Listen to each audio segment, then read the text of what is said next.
Welcome back, everyone. Welcome back to another week, another day, another edition here of the SEL, the StarCraft Evolution Masters number 4, day 2. I'm of course VIP. With you, I'm joined by these amazing players, by the people in chat, and by my plushies as well. Welcome one and all to our second day, our second broadcast here of the StarCraft Evolution Masters. This is a very special event here. It isn't just us featuring StarCraft Evolution, which is a mod that does pin together Brood War versus SC2, but this is also the PTR edition of SEL Masters. Essentially here, a PTR has been proposed, a balance patch has been proposed, a bunch of changes, a bunch of adaptations here to said patch, and this event is designed to showcase those changes. So we have a big 12-player invitational, and we are jumping into the quarterfinals. Of course, we had day 1 yesterday, covering the round of 12 and half of the quarterfinals. Here we have the other half of the quarterfinals, and we have our first semi-final match as well. So we have quite a number of matches ahead of us here. We are ready to jump on in. Up first, we have a PvP between ReBellioN and Prone. Let's go. Let us go. That's going to be our first match. Meanwhile, welcome one and all in the chat. Hello, babylings. I see Cyberjohn as well, Psycons as well. ¿Qué tal? ¿Cómo están? Bienvenidos to all those in the chat. As again, we have our initial PvP, Prone versus ReBellioN, coming up first. Oh boy. Here we go. As we have our initial PvP. After this, we're going to be jumping into Mangrelsel versus threepoint in a TVZ. So, going to be showcasing all 3 races, thankfully. That's a nice variety ahead of us. Oh, beautiful.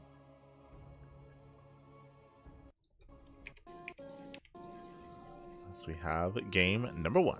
Huh. And spawning in the bottom right-hand corner of Magnatha, we have our blue Protoss player. It is from among SC2 people, Prone. And in the top left-hand corner, we have the South Korean Protoss, the pink Protoss. It is ReBellioN. Both from South Korea, both representing among SC2 people. Here we go. As we are jumping into initial PvP. Once again, to reiterate, when it comes to this mod, because there had to be a workaround to actually get the PTR going, because there's no way to upload it to the current arcade, it does mean that only 2 maps are made available here for this event. Only Vermeer and Magnatha. The only 2 maps. So even when it comes to best of 5s or the ace match, I should say, we're going to be alternating back and forth between these 2 maps, from my understanding. Otherwise, here we go, 2-gate opener out of ReBellioN. Meanwhile, we do have a more economic start here by Prone. I believe going for a gate Cybercore. Potentially into expansion or proxy, true. Gateway's on the way. Prome does move down, he has the money, and he does go for the gate expand. Greedy build here from Prome. Does cut corners. Meanwhile, ReBellioN 2-gate opener into his own Nexus. I believe before Cybercore. Okay. For both players, I should emphasize. So both players being greedy in their own right. Both players building up into a more economic opener. Nothing crazy, nothing wild. The Probe Scout does confirm the Nexus on the way. Does confirm no proxy, no 1-base all in.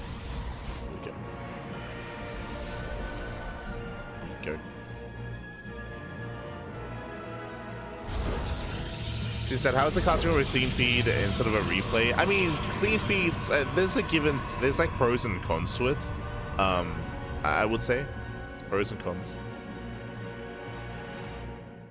The downside is that you can't control the camera and you can't check certain things that you would otherwise want to. For sure. Is the downside.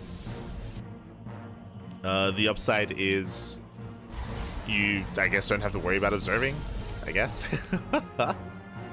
Guess that's the upside.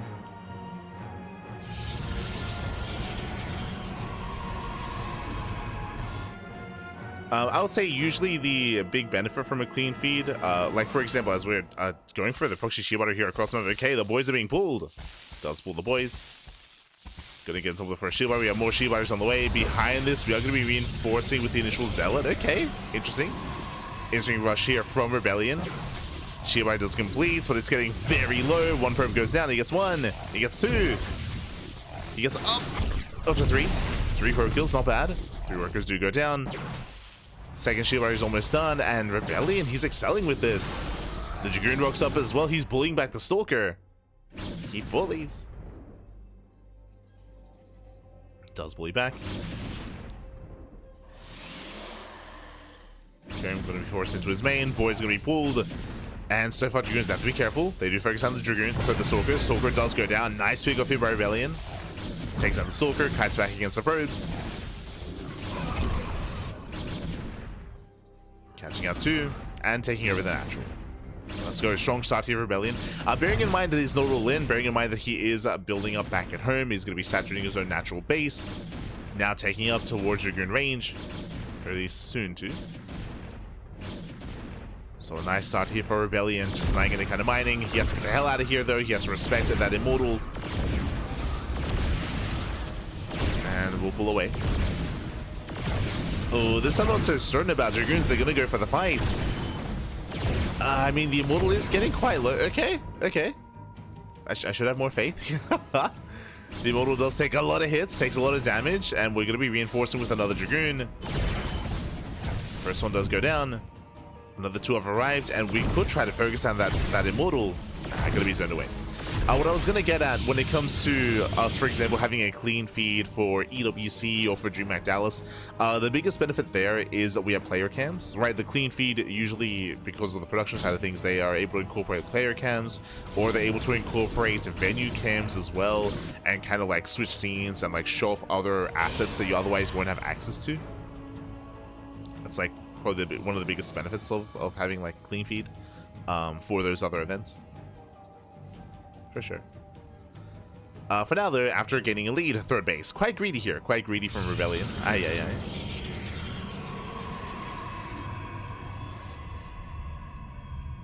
As he's claiming his third, we have the Dark Shrine done. DT production has begun as well. Moving on across the map. I mentioned earlier I was talking about Dragoon Range, but Dragoon Range was actually cancelled in favor of the Templar Archives in favor of Dark Templar. So delayed range, hallucination does scout the tech, and Prime, he's going for the all-in. This makes a lot of sense here. He's going for a 2-base all-in. It's going to be Immortal Glaives. This is very common in PvP, in regular SC2 PvP, I should say. But there's detection. Dark Templar goes down. Nice pickup.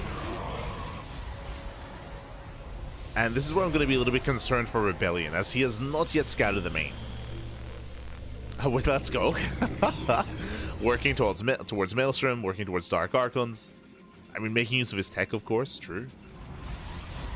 He is making use of it. Likewise, ReBellioN getting further ahead economically. We have 6 gates on the way. That's going to be an 8-gate setup. So 2-base, 8-gate all-in out of Perm. Again, we did mention the all-in earlier when we saw Glaives. Again, a really common build. ReBellioN still has to confirm. Maelstrom can be a big asset when it comes to trying to hold on and survive. It could be a big part of this, depending on the connections, of course.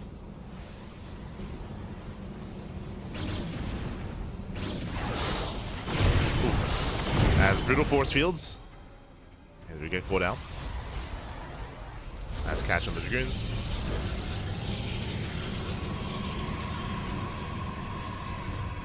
When it comes to Maelstrom, they only work on biological.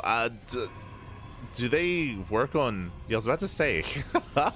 I don't think they work on immortals, correct? Because immortals they count as robotic. So I'm curious to see what this is actually going to impact. I believe it does connect with Zealous and Dark Templar. I think they count. I guess Adepts as well, true. But I don't imagine they're going to affect the Sentries or the Immortals. Archon gets spotted. Here we go. We are pushing in. Cannon's going to be going down. Maelstrom coming in. Yeah, it does connect with the Adepts and Zealots. So, hey, it works on part of the army. True. Let's go. Does work on part of it, but not on the main DPS factor, unfortunately.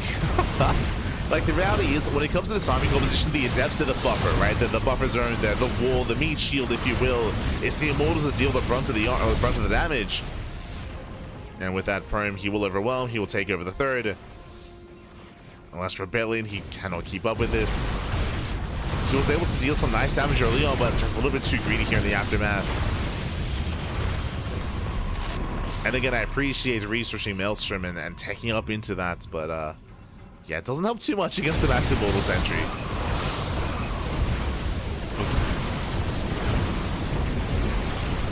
as the army does start to step forward.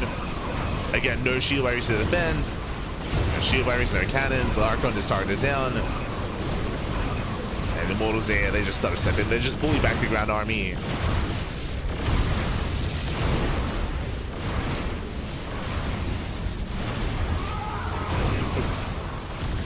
Yeah, there's another Maelstrom, as we mentioned, only really affecting the Zealots and the Adepts. And GG gets called. We do have Prome taking game number 1. GG. Again, a solid game there out of Prome. Early on, we saw that ReBellioN was able to do a surprising amount of damage with the early shield barrier rush. I was really impressed by the amount of denied mining, by the amount of worker kills as well.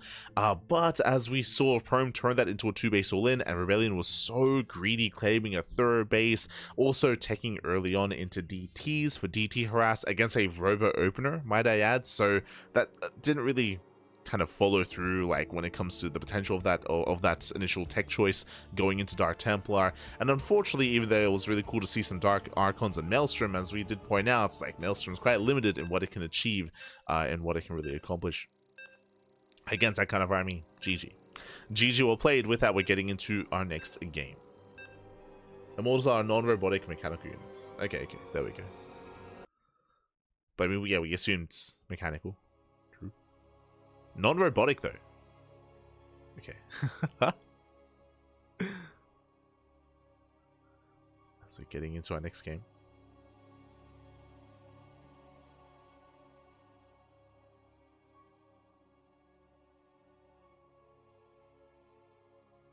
Robotic tag has to do with spawn brooding, not anything else. Oh, okay. I'm not good. Not the most important tag, unfortunately. But yo, we got the jungle music again. Let's go. Spawning in the bottom left-hand corner, we do have our pink Protoss from South Korea. It is Prome. And in the bottom right-hand corner, we have our other pink Protoss. Wait, what? Magenta Protoss. It is ReBellioN. Are these 2 different colors in the game? I don't think I've ever seen 2 players go like pink and magenta like this. So is that even magenta? It's pink and pink. What is happening? Oh god. I've casted pink and purple before. Okay. Let's go. As of course we do have our Prome picking, or now resorting to Brutal Protoss. So roles have been reversed. Would have liked to have seen a robo for DT drops or reproduction. In general, I would say based on what we've seen there, it does feel like relying too heavily on Dark Templar and relying on Dark Archons, specifically in PvP, feels quite risky. As I mean, obviously, you know, hindsight 2020. He was up against a 2-base all-in, and he wasn't able to scout. And I would say that's probably the most important thing, less so about the damage, less so about the harassment. But what something like a reaver drop allows you to do, more importantly, even more so than doing damage, is being able to scout. Being able to scout, confirm the worker count, confirm the tech, confirm the production, and confirm the base count of your opponents, and to get an idea of what exactly is going on. That's where a lot of the benefits do lie. To give you the information you need to muster up a defense, to cut workers, to get ready for a push, to get ready for an all-in. But here we go. Again, we're loading into Vermeer. It is a 4-player small map. We do move in at top right, and now we scout bottom left. So ReBellioN, he will find Prome. Pink and more pink. Ah, okay. Let's go. The pink Polish Protoss player against the other pink Polish Protoss player, called Prome. True. We need Geralt to marry Prome and bring him in. He's already there. As behind this, it is going to be a robot opener here out of ReBellioN, which has become quite common when it comes to StarCraft Illusion PvP, just because of the power and strength of the Immortal. So ReBellioN opening up Robo. We do have our initial 2, soon to be 3 gates set up here from the side of Prome. And we'll see what direction he does take in. We have seen players mess around with Citadel-based openers, getting into Zealot legs. Of course, just relying on a Dragoon heavy composition. Meanwhile, the Adept does bust in, does get 3 probe kills in the natural.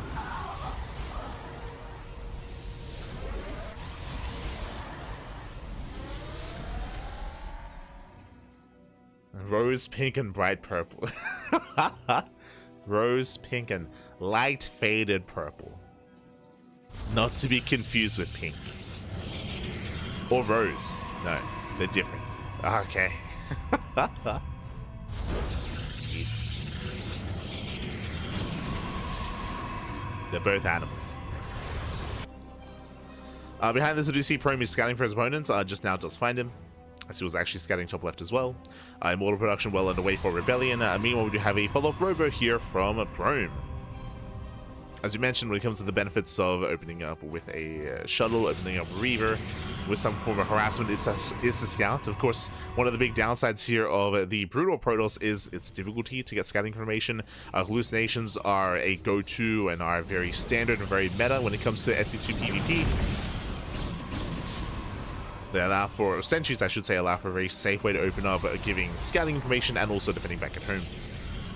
Speaking of, hallucination goes in, does get eyes on the robo and the bay, and with that, ReBellioN is fully aware of the Reaver opener. Oh, meanwhile, ReBellioN a little bit trigger happy, spent threw out 3 force fields. So unfortunate there for ReBellioN. Does waste all of his force fields. Doesn't quite catch anything. Which I'm sure that's a question mark was in regards to. Yeah, Dragoons Apex forward, they do trigger the shields. ReBellioN, he's in that much more danger here as now he has no force fields. And now we can try to focus on the sentries and he gets one. Oof. Yeah, 1 sentry left. The Immortal's taking a lot of damage. He takes out another sentry. Ay, ay, ay. And he steps in. Oh my god, barely doesn't take down the Immortal. 1 shot away. And from ReBellioN he ults. He does hold on. Does defend. From here, Prome pulling back. Shuttle has arrived. The bay is complete. And the Reaver is... Oh, Reaver was delayed, I should say. Reaver production was delayed. Prome was hyper-focused when it came to his harassment, when it came to his focus firing. Ooh, takes down a Stalker. Shield Viper's out of energy. Stalker's going to be going down. Immortals are out of position. The Immortals have to race back. Oh, going for the prism. Bold move. Yeah, nice punish. Nice control there by ReBellioN. He controls well. He does hold. He does survive. With that, both players are still just saturated on 2 bases. We have the Citadel on the way. And the Reaver is moving out. I say Citadel looks like... Oh, doesn't quite commit to it. Okay, never mind. Prome throws down 4 more gates. Looks like ReBellioN is going to be the first to expand. Taking that northern base. Prison's moving in. And Prome is in position. Oh! Yeah, volley goes off. Thankfully, he doesn't quite catch the shuttle. Or the Prism even.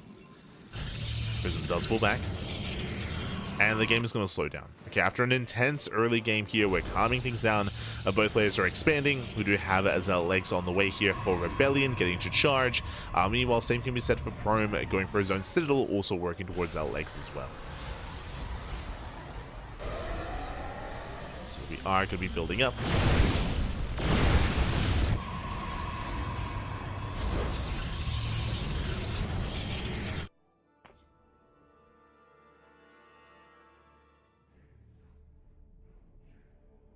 Looks like Prome is commenting on how the Dragoons sit between the force fields. Ah, yes. That's what we had assumed.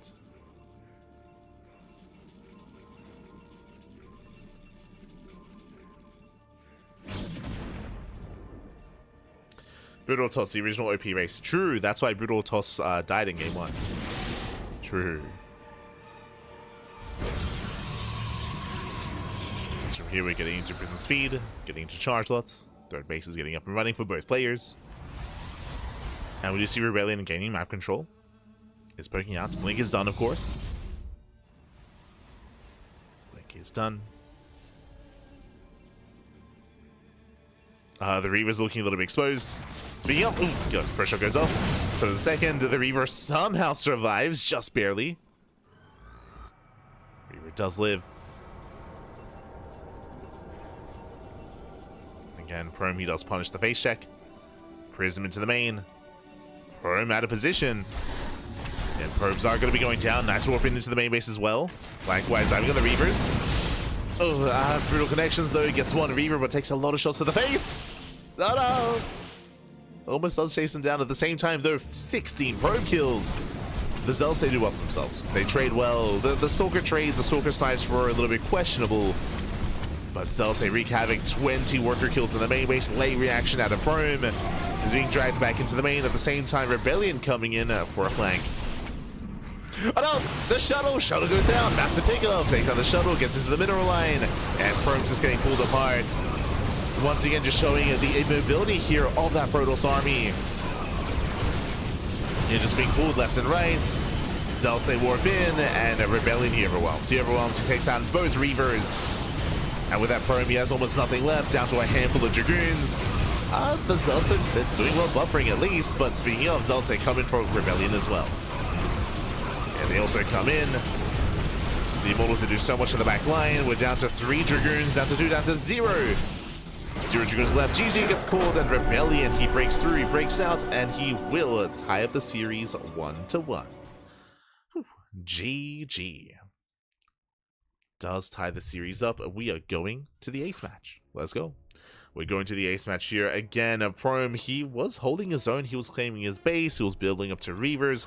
But we spoke about this in the past here. One of the big weak points, at least when you're comparing one Protoss race to the other, is that immobility here of Brutal Protoss, is the importance of map vision, map control, map awareness, and also at times stack defense as well. That Prism into the main base was the game-winning move, was able to pull apart Prome, warp into the bases, and Prome, he just was out of position. He was also late to react. True. He was late to pull away his workers, and with that, GG was torn apart. And now we're getting into game number 3. Getting into game 3 here, and we'll see who takes it, or who can claim the series, as we're getting into the ace match.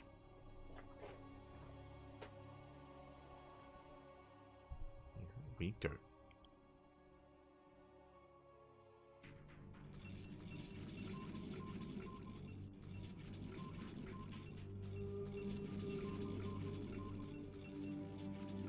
We're getting there. There we go.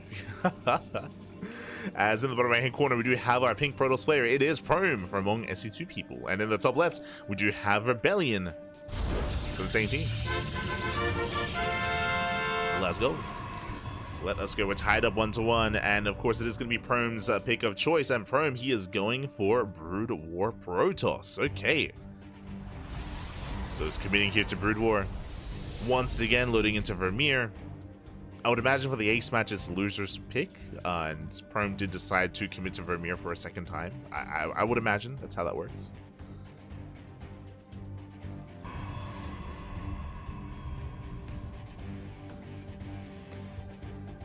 It's from here. Prome going Nexus first. Let's go. Again, when it comes to these larger 4-player maps, we do often see players be quite greedy like this, and straight up Nexus first out of Prome. ReBellioN going to be opening up at 2 gates. Sorry, double gas, I meant to say. Double gas opener out of ReBellioN. Does have his first gateway on the way. Going for more standard opener. 2-gate follow-up here out of Prome. Oh, and ReBellioN, he does go for the proxy pylon. Bearing in mind, ReBellioN, he was pinged 2 possible spawn locations for his opponent. I would imagine he got pinged at top right and bottom right. And with that is proxying in between both possible spawn locations.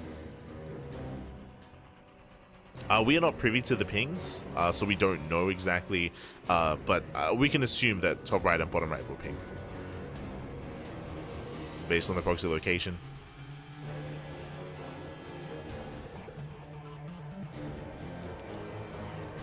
With that, the Cybercore is almost done. We're going for the proxy. Do we go for the Robo? Do we go for the Stargate?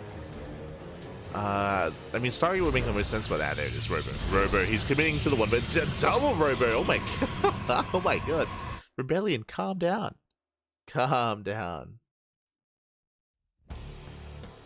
Double Robo. Immortal Prism. Let's go.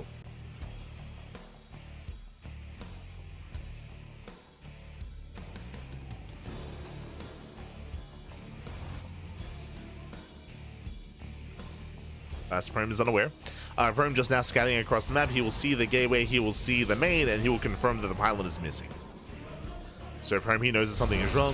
He's going for his own robo back at home.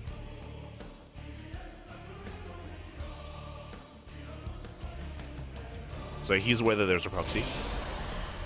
Ooh, double immortal, straight up. Double immortal, going for the chrono.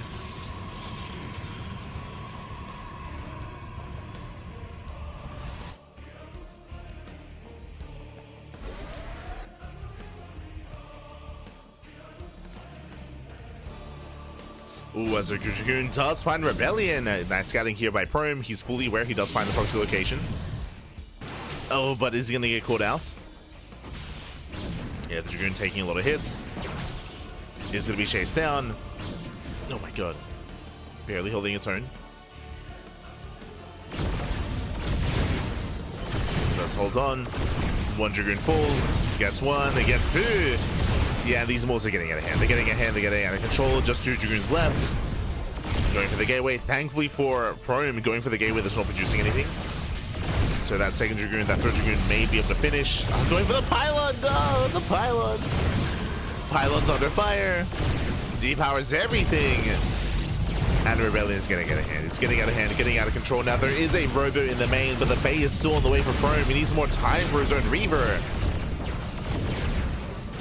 Oh, he has 2 more gates. Okay, he has 2 more gates in the main. Dragoon production's underway. So he has that setup. And I would say the ReBellioN is wasting some DPS here on the low ground. He's stabilizing on one base. Still up in workers.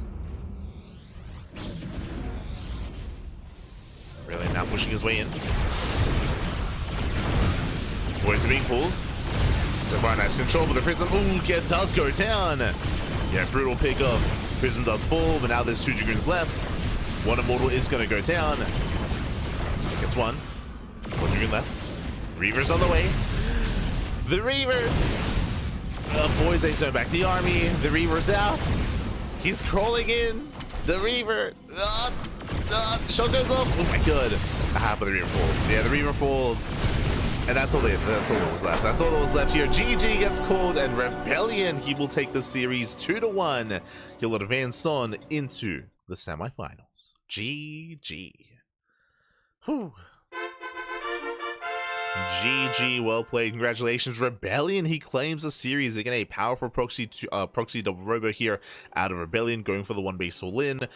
Prome, he did scout the proxy. It was a bit of a later scout just because it was cross spawn, so it took a longer time to get across the map to realize what was going on. And back at home, unfortunately, he was taking up towards Reaver production, but alas, it did hit a little bit too little too late. The production was exposed. He got caught out in the open with his first 2 Dragoons as well, so some brutal losses early on as well. And yeah, with that, he couldn't quite hold on to said ramp, said main. GG. GG, well played. If there was a bit of a faster realization, I would imagine we would have seen a faster abandonment of the low ground and a stronger setup on top of the ramp as well, to be able to hold the line, to buy time, and to get into said Reavers. But last, GG.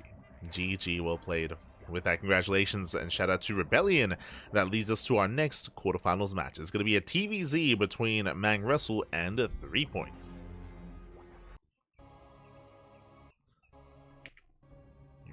Go. So we're getting into our Terran versus Zerg matchup. Oh. We're jumping right in. In the top left hand corner, we do have our South Korean Zerg player. It is threepoint. In the bottom right, we do have our Brutal Terran player. It is going to be Mang Russell. Korean Terran.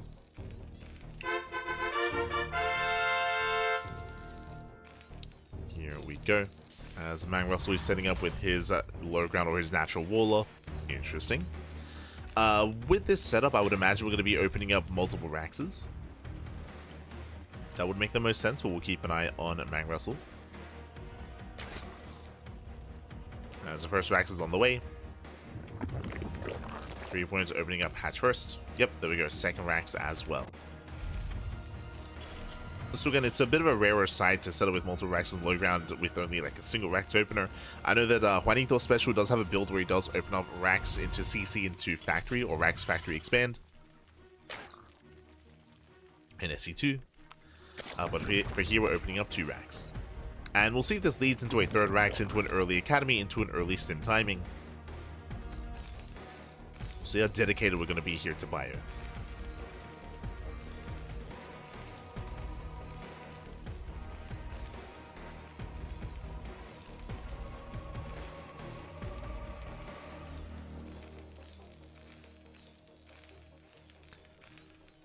So now we are building up.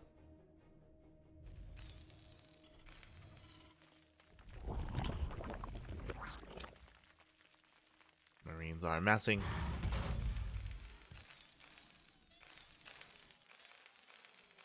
And so far, just 2 ranks Marine into CC, into Expand. Nothing crazy yet. There's the Academy on the way. And again, we're expecting a 3rd rank alongside this for 3 rank Stim. It's what we're expecting, but you know, we'll keep an eye on our players.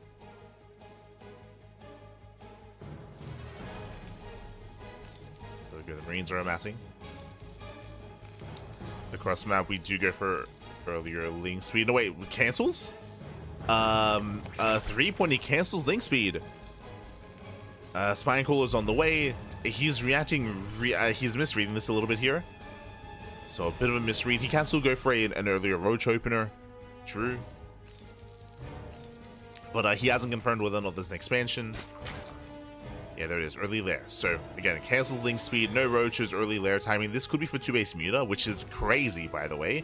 Otherwise, we could go for another bit of an off timing. I was gonna say Nidus based all in, but I'm leaning more towards Muta play at this point. We'll keep an eye on 3-point. I feel like this 3-rack Stim timing should punish. Okay, Baneliness is on the way. Wait, did he cancel? Wait, what is happening? He cancels the lair, throws down 4 spines. That's gonna be almost 5 in total. Again, he's like big misread here out of 3-point. Jesus, he believes he's being all in, but that's not happening. Again, he didn't see the natural. He doesn't know. Oh god. Like, bearing in mind that again, Mang Russell, he's making SCVs. Like he's saturating his own natural. He's building up. Like, yes, he is going for a Stim timing, but by no means is this like an all in, or is this like hyper committed. Jesus. And the biggest problem with this wall of spines is that he canceled the lair. So like there's he's not rushing into mutas like the way that he would have. Late link speed.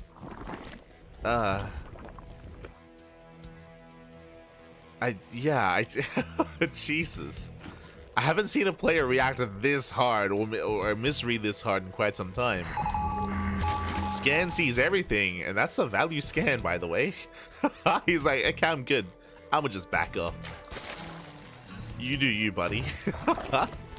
That's 8 spine crawlers. Oh god. 3-point. Not like this. Again, the lair just now begins. This is a 4:30 lair timing. This is a standard lair timing, by the way, which is late considering the build that he's going for.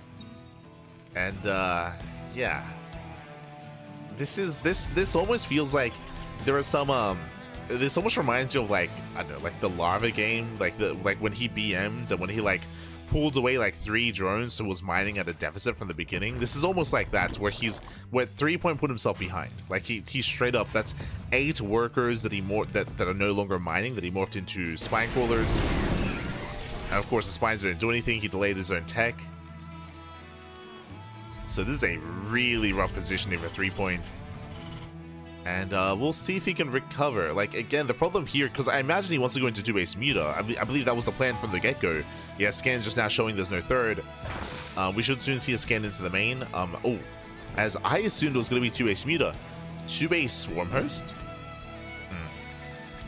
This makes the most sense if the goal is to recover, right? It's like, the problem is at 3-point he's behind. At this one he knows that he's behind, so he has to do something drastic to recover in this game. Swarmhosts, obviously they can gain a lot of value over time, so in my mind that makes the most sense if this were to be Swarmhost. But we'll see. It's getting carapace. Oh god.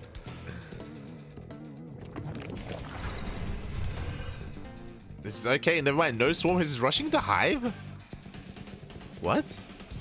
Are we rushing into ultras? Now the carapace upgrades make more sense, because that was not in line with Swarmhost play. The carapace, I mean. So carapace with Hive should be ultra. There we go. Scans into the main. Sees potential ultra. What? What am I watching right now?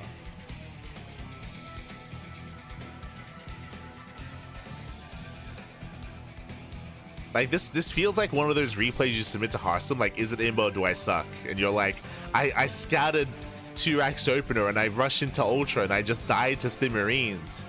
Is the Marine imbo, do I suck? what am I watching right now? Like what is happening? As yeah, there's no saving the space. 3-point does take top right, does take the ninja base.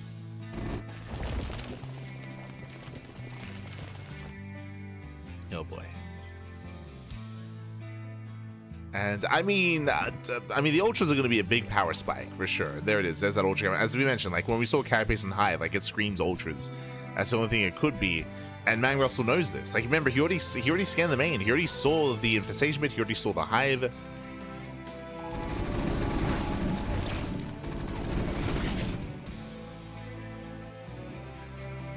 The boys are still wait, what? The boys have been pulled, but they're Bailings. I feel like Mang Russell was playing into 3-point here. Now suddenly this can work. Like 3-point Bailings, they crash it, they kill. Oh no, the splits are not there. No splits, and 3-point he's holding. Then Bailings able to fin once again. No splits. Yo, what's happening right now? We're watching a Bronze League hero game. Unironically. Like Mang Russell, he sees a wall, he sees a spine force. He's like, you know what? I'm a push into that. what is happening? Why are we attacking right now? Why did we pull the boys? 3-point, he's ahead. At this point, 3-point, he has a lead. Scan into the main, reveals Hive, reveals ultras. 3-point has a ninja base. 3-point has he has momentum. The spines actually came into play. Winding it back here, what Mang Russell needed to do was just contain on 3 bases, get a third, build up, tech up as well, get further ahead. There was no need to pull the boys into a spine forest like that. Like that's not like what just happened. Oh god.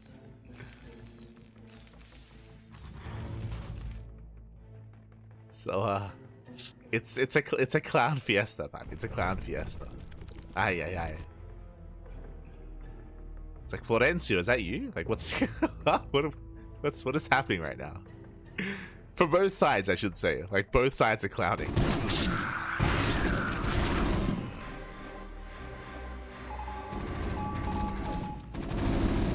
Go scans off the ramp. Zelsanai the third. As we're trying to guide our hearts out here against the ultras. Nice target firing on the main lane. Jesus, these medics, they put in the work. Scans once again. Sorry, stims once again. The army's getting overstimmed. It's gonna get swiped out. As he does take down the ultras, there's 1 ultra left, and Mang Russell he will overwhelm. Cost him 5 medics. At the same time, 1 ultra gets across the map. Gets into the mineral line.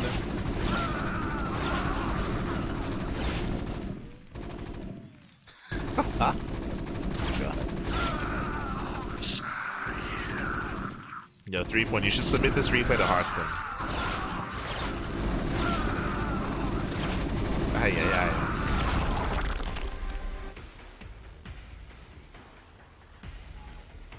As from here we do scan. You know what this looks like? This this reminds me of like one of those rank roulette games. That's what this reminds me of.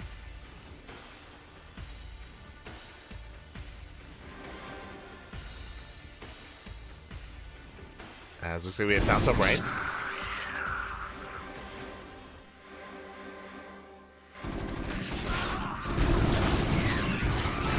Likewise, cutting through the speed zones. Let's go. Likewise, ultras they can also take advantage. But the third base is found. God, it's still just pure. It's still just pure marine, by the way. The ultras. They chew them up, and oh god, as they kill every single marine. Fun fact: Mang Russell still has not expanded. Mang Russell, that's right. Mang Russell, he's basically playing mono battle. He's just doing mono battle with just master marine medic, I suppose. Nothing else. Who needs science vessels? Who needs a radiate? Nah. Just mass marine. Okay, he's got more medics than marines even, and GG gets called. GG gets called. 3-point takes game number 1.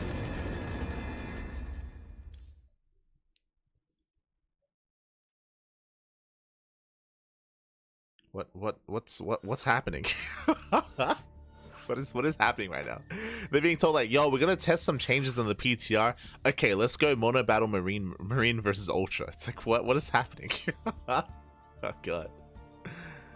With that, GG well played. 3-point, despite the really rough start to the game, does bring it back, does recover, and I mean, thankfully for 3-point, Mang Russell did all in into a wall of spine crawlers, lost his lead, lost his advantage, and Mang Russell refused to expand.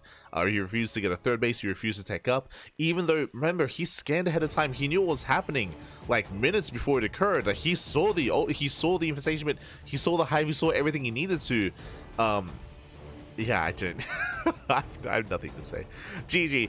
In the bottom right hand corner, we have Mang Russell here, our Korean Terran. In the bottom left, we do have 3-point as the Protoss player. Oh boy. Now, I've never casted 3-points Protoss. I've never borne witness to what his Protoss can offer. I don't know why he's playing Protoss. But based on what happened in game 1, I think this the clown nose is on, man. God. What happened to 3-point? What's Aye.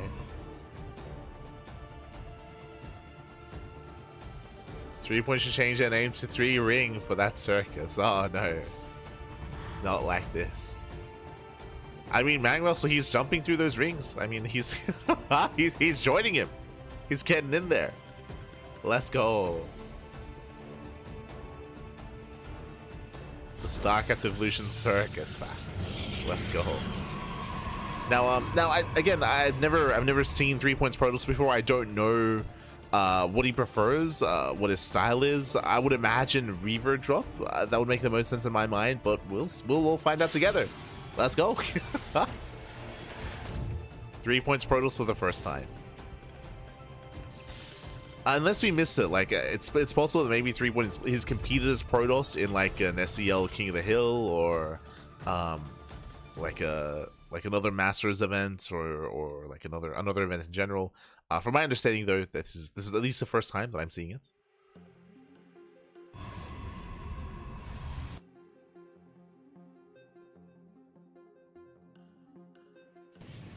Now great for the gate expand.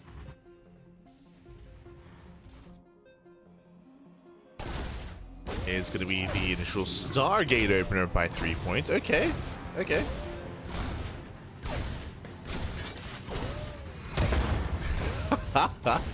3-point gonna rush Dark Archon and get up to BCs of the Solan SCV. Let's go. I mean, opening up Stargate is going to be an interesting one already here, so we're going for a Scout-based opener.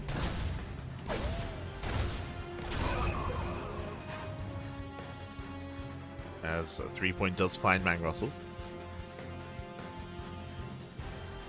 Mang Russell moving out for his own scouts.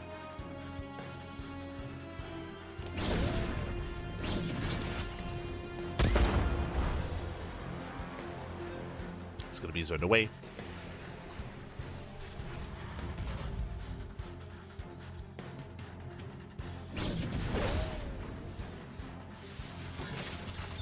There we go, the scout is on the way. Dragoon threatening the bunker. Bunker is finishing. Tank is in production as well. Mang Russell just trying to buy a little bit more time. There we go, the bunker does complete. And Mang Russell does hold. So Terran player is going to be able to hold on. With that scout, we can of course harass the mineral lines. We can get a read on what's going on. Starport just now on the way. And the first tank has arrived. There's a scan. Ooh, gets eyes on the Stargate, gets eyes on the follow-up. It is not going to be a second Stargate into Sky Toss, into some kind of crazy Fleet Beacon rush. We're headed into Zella Lakes. Into potentially Storm. So no Reaver drops. No Robo, no Reaver drops. None of the sort. Scout towards the main. Ooh, does get caught out though. Yeah, nice start stepping here from Mang Russell. Nice damage here on the first scout.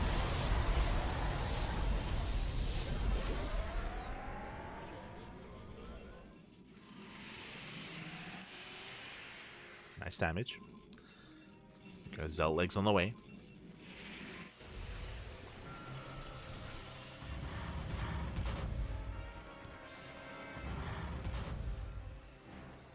Getting into Zell legs. Meanwhile, the tech lab is up on the starboard, working towards a Banshee play. Crucial here for the scout to get eyes on this, and has not seen the tech lab yet. Pokes in, and there we go. Does confirm. Gets eyes on the tech lab. Gets eyes on Cloak. Delaying some of the production. Ooh, but gets caught out. Barely does get away.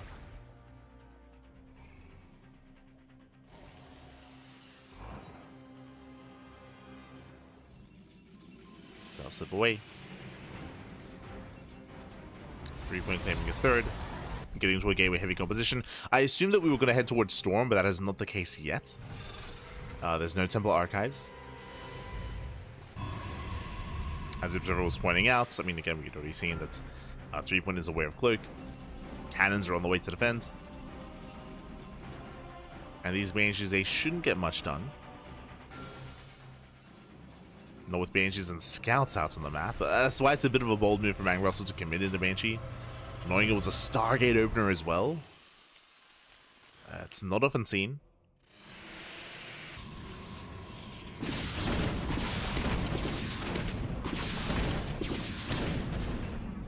Banshee does hit the natural.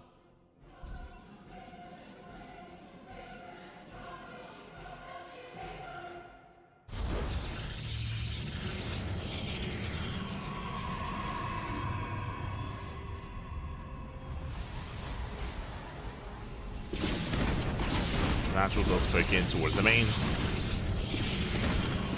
Catching out a couple of rogues.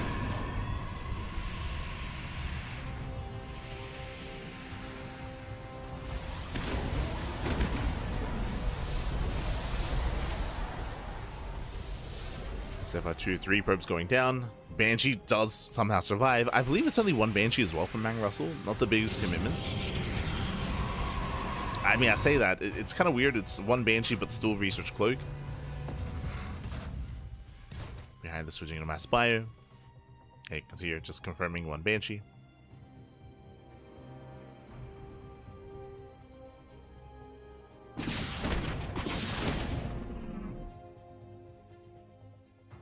Ghost Academy on the way. And we have no splash damage out of 3 points. I'm still a little bit in shock here. Like, whether it's Reaver, whether it's Storm, whether it's Archon, whether it's anything, it's still just purely a gateway composition of Zella Dragoon. So, a little bit surprising here. And I'll be honest, I'm not too convinced by this style either, especially against Ghost, especially against EMP. As Mang Russell was building up on 2 bases.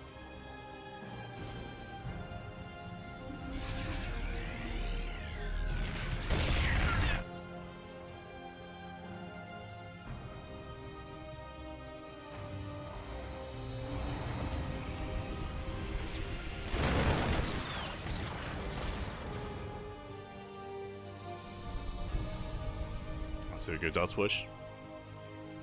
Once again, does commit here on 2 bases, no third CC in sight. We saw something similar out of Mang Russell in the last game. Similar just because he went for a 2-base all-in. And we're seeing out that here. But this time there's no higher form of tech to punish. Yeah, it does sim forward. Cells, they just melt nice EMP on the charge lots. And there's nothing left. Like, there's no Storm. There's no Storm. There's no Reavers. There's nothing. there's just nothing here. Just purely a gateway army. And boys are being pulled. with that Man Russell, he stims, and he wins. He breaks on through, breaks through the base, breaks through the mineral line.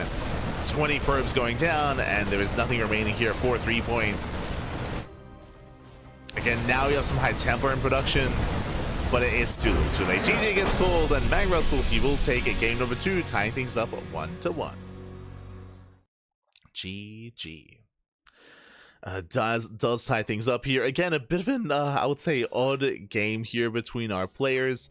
Again, I haven't seen 3 points Protoss before. I don't know where to rank his Protoss, but here, again, it felt like we didn't really have too much of...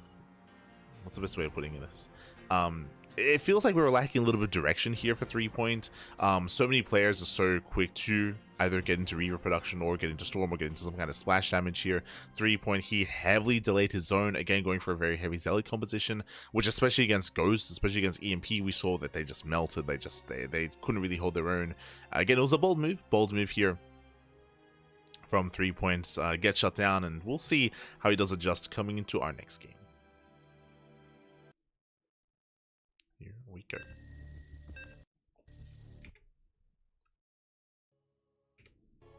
Getting into game number 3, getting into the ace match. Let's go.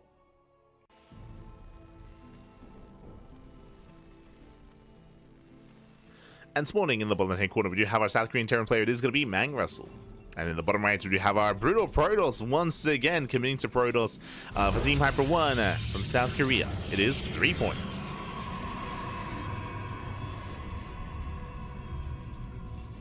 Those StarCraft 1 production tab Zelts are scary. They're not scary enough. Like again, as you mentioned, like it was smooch, man, smooch. Maybe they're scary for the Protoss, maybe. But yeah, we'll see. We'll see how 3 point will adjust, as game 3 is going to be on Vermeer once again. So we're going to be loading into Vermeer, and yeah, we'll see how 3 point is able to kind of feel his way through this series, feel his way against Man Russell. Man Russell, both game 1 and game 2, has been hyper aggressive on 2 bases. Has been willing to take up, of course, and has been a little bit more diverse in his play, especially when it comes to game 2. Diverse with his composition. But we'll see how 3 point will adjust. As again, I'm hoping that he's going to be able to invest into some kind of power base units behind this. To survive against these all-ins.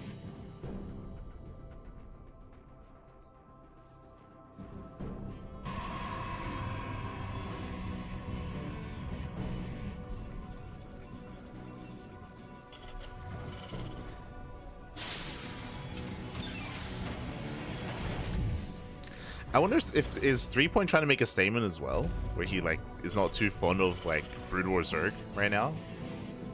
Is he going full Clem? Is he going full Rainer? Are we actually making the switch to Brutal Protoss? No shot. I would hope not. Like I would say the 3 point is one of the more well-versed players in Brood War Zerg. Like he's a lot of fun to watch. I think just because there aren't many Zerg players to begin with.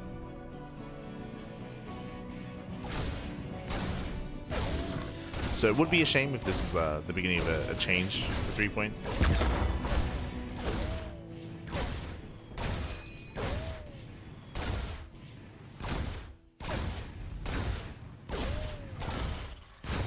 He said he had practiced Brutal Protoss a lot.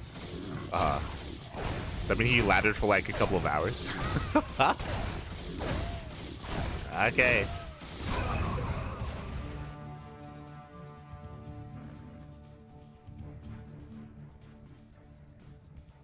You got 10 games in before the event. So that is, the 10 games is a lot of games. True. That is a lot.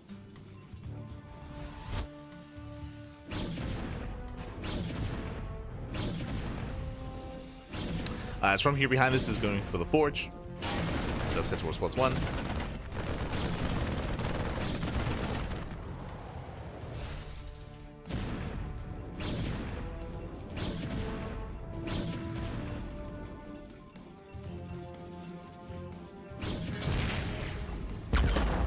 Reaper's going to be shut down. And from here we're building up. Likewise, once again, 1-1 on here by Man Russell. Last game, this led into Cloak Banshee. Now, the one thing that I'm a little bit concerned by here.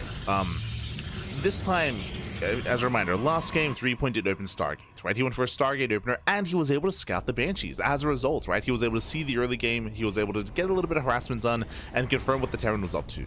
This time, he's going for a Forge into a Citadel-based opener instead, which means limited scouting, which means he does not see what's going on, he's not fully aware of the Rogue Banshee. Not like the last time, not like game 2. So that's my big concern here for threepoint, is that he's playing more blind this time and he's not aware. Nice kiting so far though, nice pick up here on the Marines. There what, 3-4 Marines going to be going down. These are nice trades of threepoint. As the Dragoons, they barely do survive. Oh my god. Get it, the bunker! Now the bunker's empty! Yeah, the bunker is empty, diving on the tank, boys are being pulled. And that's going to be a tough hold here. Yeah, Mang Russell gets punished. Tank goes down. Oh, that was 8 Marines, a tank and a Cyclone. Just a really rough defense here from Mang Russell. Very rough. Did preserve the army, and Dragoons are pushing forward. The natural is going to be broken. The bunker coming into play. Does catch that. Oh, almost a Dragoon. Banshee gets across the map, and I don't think there's anything to defend. There's a cannon on the way, thankfully, but that's still going to be 5 probe kills. Mang Russell does defend. And we're going double starport. He's crazy. He's going up to triple starport production. Are we going mass Banshee? What's the plan here? We'll keep an eye on the add-ons.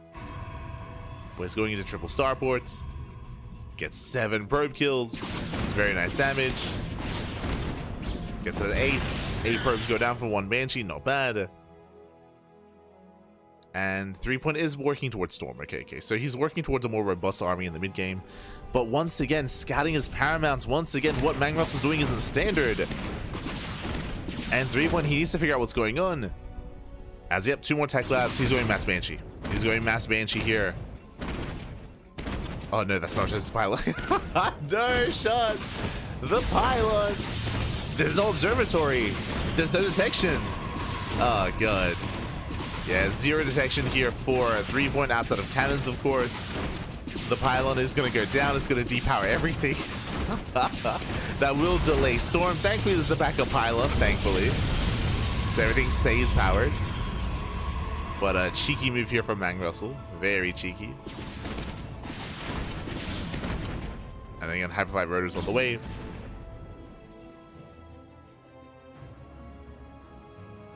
Now, how can Mass Banshee perform here? Well, if it goes unscouted, there won't be a Stargate. If there's no Stargate, there's no scouts, there's no Corsairs, right? Like that would be a way to hard shut this down. Dragoons, they can try to hold their own. My big concern though is that the Banshee harass continues and there is still no observatory. There's still no Robo. Robo is still on the way, so currently 0 mobile detection, 14 probe kills. Like threepoint, he was very stubborn when it came to throwing down the Robo. He was very delayed when it came to his Robo. And Banshees, they just keep rolling in. No shot. They just keep rallying across the map. And he can trade with the Dragoons. Like he can fight head on. Like he can take the fights. Observatory's now in production. I don't think Mang Russell realizes just how little detection there is, but there we go, the Observer's now on the way. Oof. Yeah, now going for the Robo. I think he could have focused on the Robo earlier. And that definitely could have been an earlier prioritization. So 3-1, he should hold. He should hold on here. As the Banshees do back off. Okay, just a little bit of indecision there from Mang Russell. You can see that the Temple Archives also has shields, like so much damage was onto the Temple Archives, but then he switched to the Robo, now back to the Temple Archives.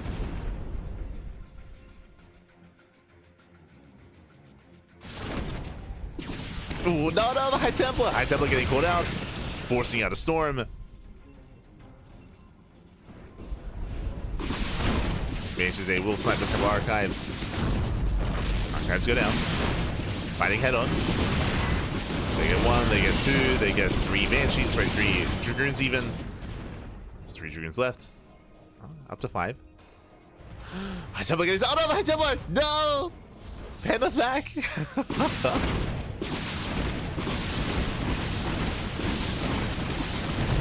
the cannon. Does like the cannon, still making more Banshees.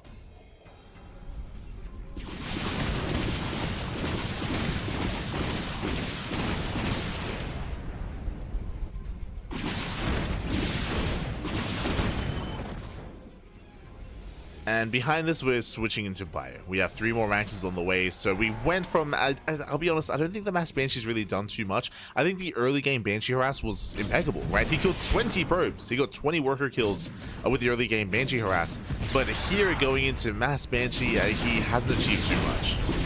Not yet. And maybe I spoke too soon. Gets into the mineral line, it's going to be another 5 worker kills, getting another 6 even. 6 probes and a cannon. Okay. Keeping threepoint busy. And behind this, Mang Russell switching to Marines, Marauders, more tank production.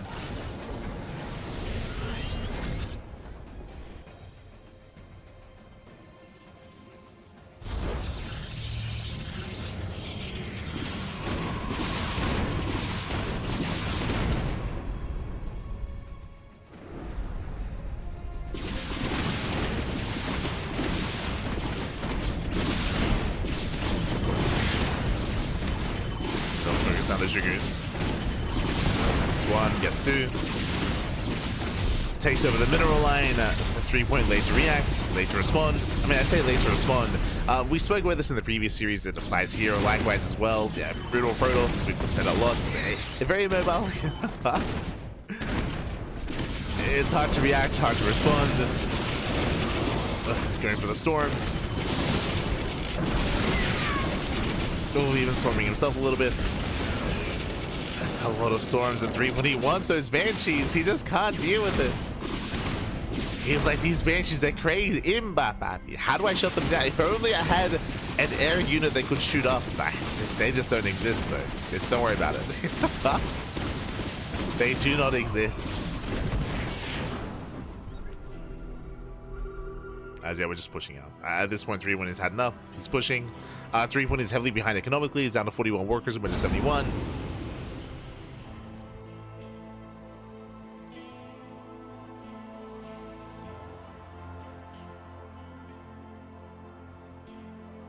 Mang Russell continuing to apply pressure, going for more drop play.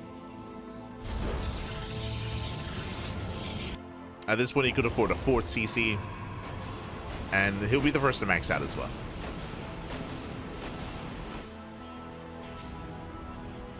So should be the first to max. Takes out the cannon, gets 1, gets 2.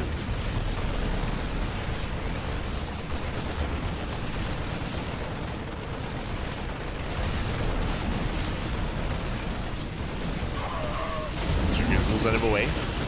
Yo, the flanking storms, let's go. Oh. He did just storm his own High Templar to death. That's a little unfortunate. So did lose a High Templar there.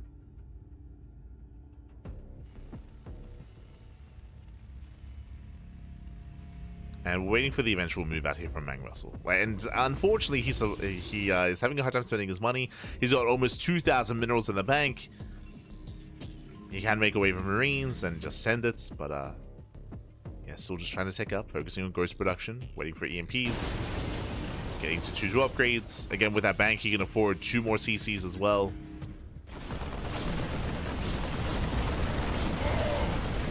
And Mang Russell's macro slipping here, it could hurt him for sure. I mean, it is hurting him.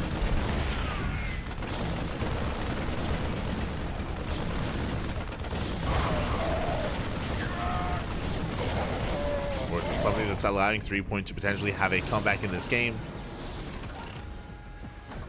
is that Mang Russell, he has not maxed out, even though he has the capacity to. Likewise, the upgrades were delayed. And Mang Russell, if he's too passive, if he allows 3-point to recover, then, I mean, 3-point, he has a chance. We can see here that, yeah, Mang Russell is just walling up. He's just walling up back at home, throwing out more turrets. This is giving 3-point time to get a bay, to potentially get a 4th base. Again, Mang Russell, he does not have a 4th CC yet. He should have one by now.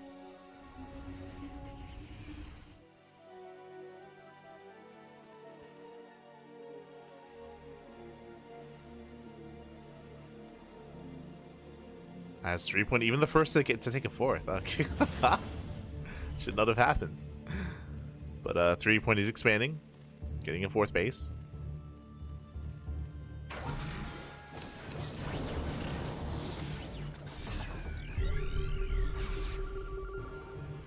And now Mang Russell does move out. His supply lead isn't as large as it once was. And we have 4 High Templar. We have some storms coming in. And with good enough storms, and 3-point he can't take a fight. Storms on the tanks. Storms on the bite. Oh god, yeah, the storms they punish. Brutal damage. And Mang Russell, he plummets in supply. Despite that, he still stims through. He stims past. Rushing on forward. Still a lot of Dragoons though. If he has to back off, he has to pull back to his tanks. Tanks to do pop off. Nice punish. Again, Mang Russell, he still cannot spend his money. He doesn't have enough Raxes. That's EMP. More storms coming in. Mang Russell, oh god, he stands in the storms. He stands in the storms back.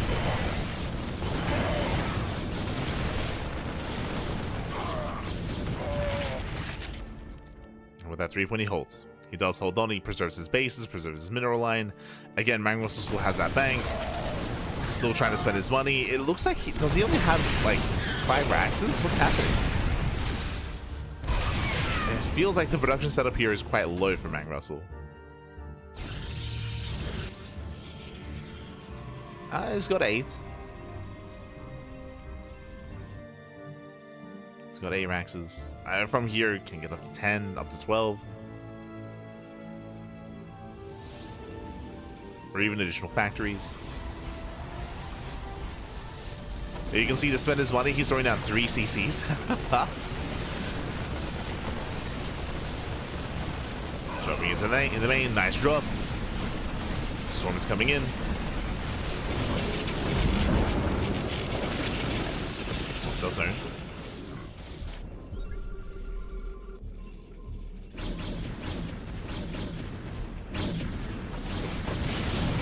Catching out a full medevac.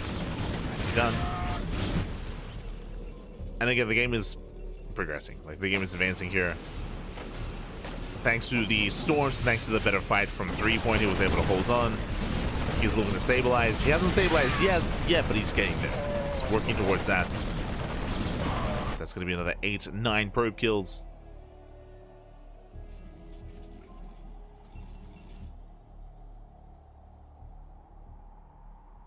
Mang Russell burning through his bank.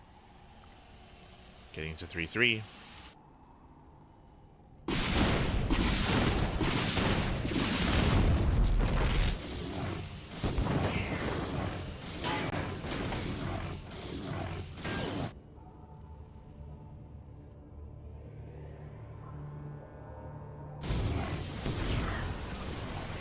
Unfortunately, no planetaries.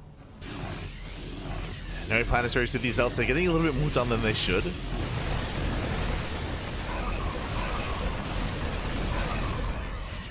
Again, 3-point is catching back up in this game.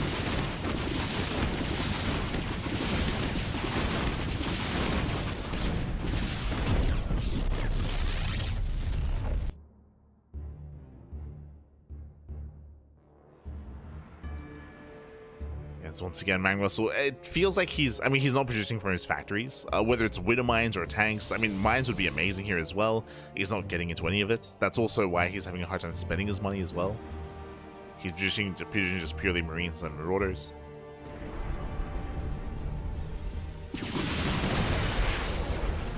As he moves out, it looks like we have another Zealot run by towards the top side. And again, there is no planetary. Nice EMP. That's a lot of high tempo in those shuttles. And Zealots at the mineral line. Storm does zone. So let's pull away. Gonna be losing all of his SCVs. Storms once again pushing in. And the storms are decent, but well, Magma, so he spreads well. Does spread nicely. He takes out all the High Templar. Storms, they don't pop off in time.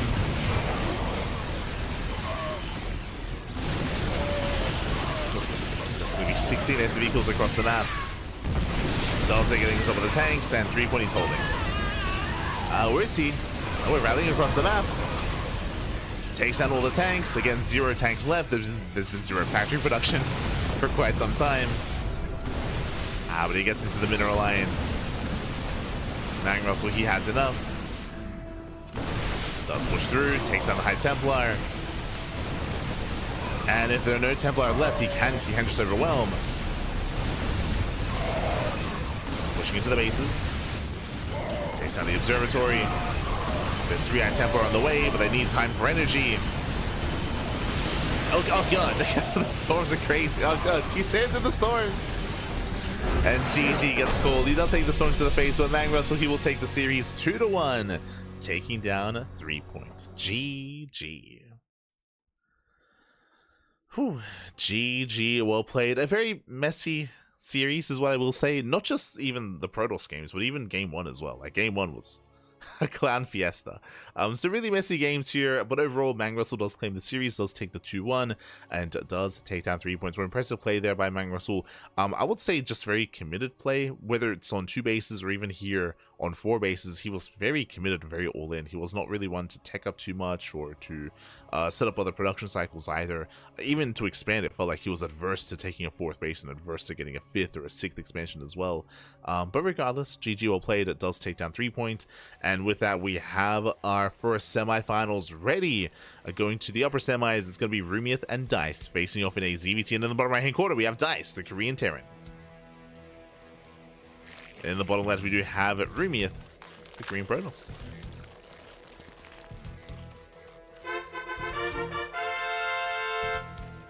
Very little downtime.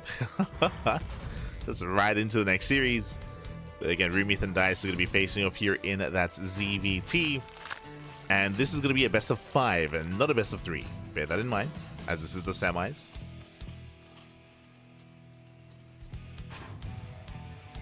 Getting into our best of. And my expectations here are going to be a lot higher for these 2 players, for sure. So we have our hatch first opener here by Rumieth, going hatch gas pool, I would imagine. And likewise, ranks expand by Dice, opening up single gas. So we do have our standard openers. Rumieth actually displaying Brood War Zerg this time. Let's go. As opposed to 3 point.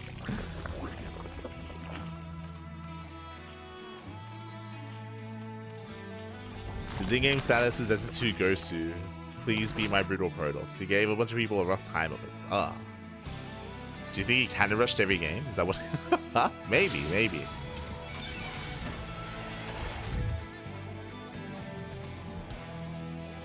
That makes sense.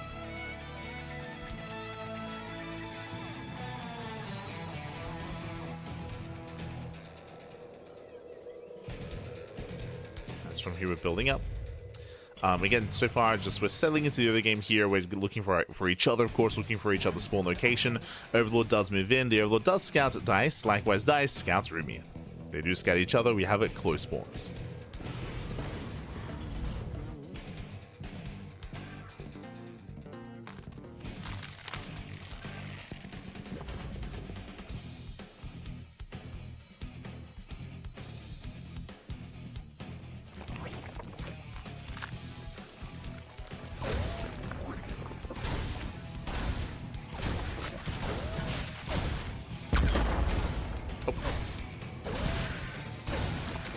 Reaper takes on the first drone. Nice pick off here. That shouldn't have happened, so a strong start for Dice. Takes down the drone. We will have another macro hatchery in the main. Okay. Getting up to a 4 hatchery setup. That's going to be a lot of larva. And again, sorry, I didn't even get to talk about the players here as the Reaper gets another Zergling. So 2 Zerglings and a drone so far. The Reaper barely does get away. rotates once again. You can see how difficult it can be for Brutal Zerg players to keep up with that link speed. Link speed is done in 10 seconds. Another drone. Oh, thankfully it does not go down. But gets another Zergling. Again, without Queens, the link defense here is brutal. But the Reaper is zoned away, and oh, we are rushing into an earlier Hydra Den. Okay, I was curious, especially with all the macro hatcheries, if Remyth was going to be rushing into Mass Zergling. But the answer is no, but Hellions are moving in. The Sunken Colonies are ready. And Hellions, they break on through. They take down the first wave of Lings. They bust into the mineral line. Drones are exposed. They're on their own. And drones are getting roasted. Oof. Nice round. Yeah, very nice round. Dice does overextend, gets into the mineral line, and only gets 2 drones. That could have been so much worse. And now the colony is ready. What I was going to get at here is that Remyth, he's one of those players that's a little bit more dedicated to StarCraft Evolution. He plays a little bit in some StarCraft 2 tournaments here and there, but it's more of a rarer side for Remyth.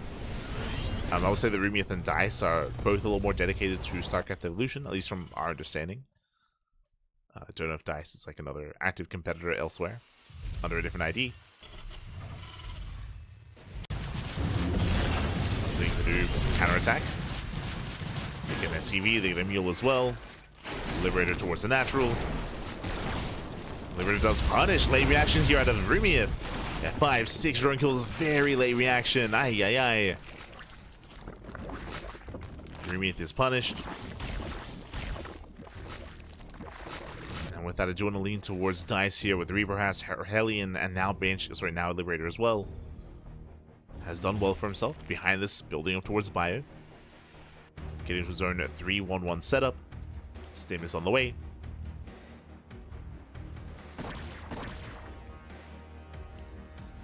Liberator's looking for a way in. They don't quite find it. Over the Hellions, they clean up the Hydras. Nicely done.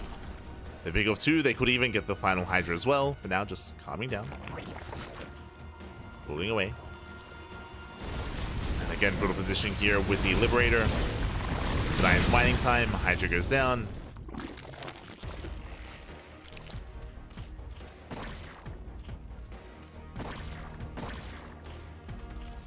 Again, the Hydra defense isn't ideal. But Remyth is keeping up. Spores are finishing. Yeah, he's got his 2 spores in position. Takes down the Liberator.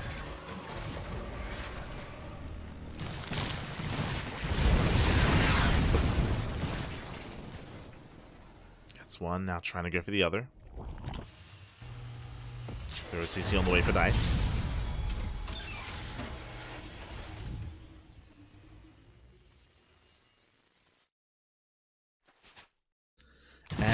Interesting. Remyth rushing into a Queen's Nest of all things. Okay. Rushing into the nest. Not committing here into Ling Hydra Lurker, for example.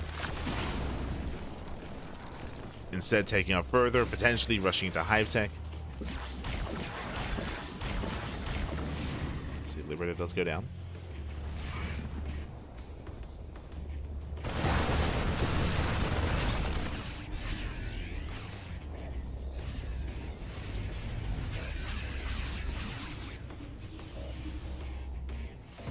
Liberator. Third base not being taken. Queen production has begun. Okay, so we're not taking up. We have 3 queens on the way.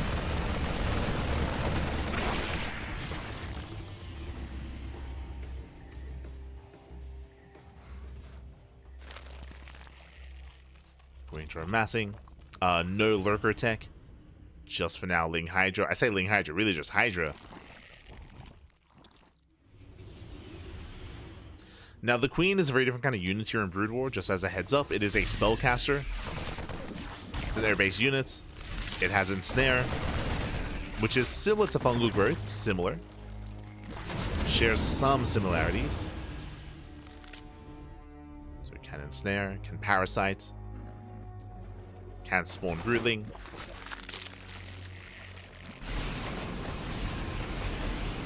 As Ensnare is just not being researched.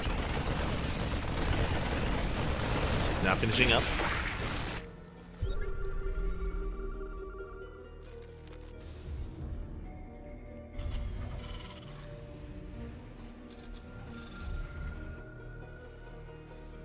Dice is being active, looking for another way in. Does find the would-be fourth. Will shut it down. And the fourth base is quite exposed. Here comes the ensnare. There we go. Does connect. Locks out the army. And with that, we'll catch out. Ooh, one medevac. Does get one.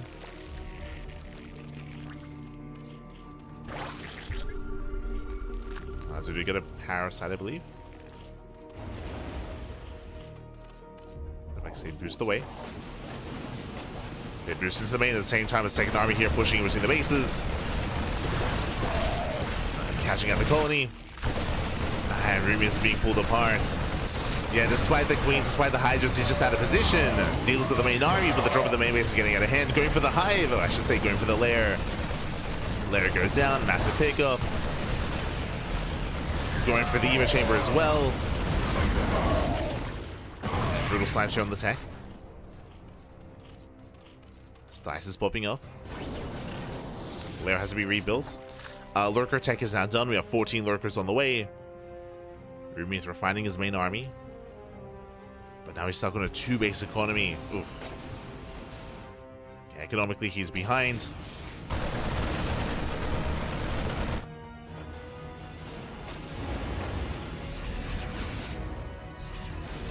Pulling back. Tank ball is going up. Oh, and snare does not connect. Oh, never mind. Does try to cover. Queens go down. The lurkers are getting ambitious. And they're trying to get within range. And looks like they will. Yeah, Rumi, he will overrun the army. Gets on top of the tanks. Again, Rumi, he's pretty all in here. He's going for the kill, going for the throat. Does burrow in, looks down the Marines, and breaks through. Yeah, he breaks the natural. A very intense game here from Rumi. Oh, as he's trying to break through that final tank. He isn't quite able to. No repairs either. But lurkers, they don't break the natural, gonna be forced back. Still 14 SCV kills. They split well. Clean up all the lurkers. Rumi, he's running out of steam. It was an impressive push, but barely not enough. Now, as it all settles, Dice is down in workers, that is true, but he has mules. Of course, he has mules.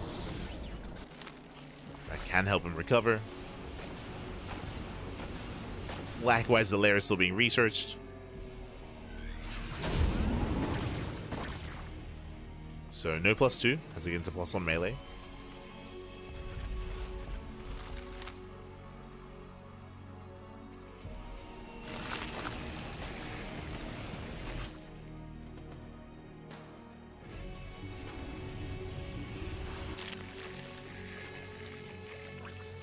Ooh, as the lurkers are getting caught out.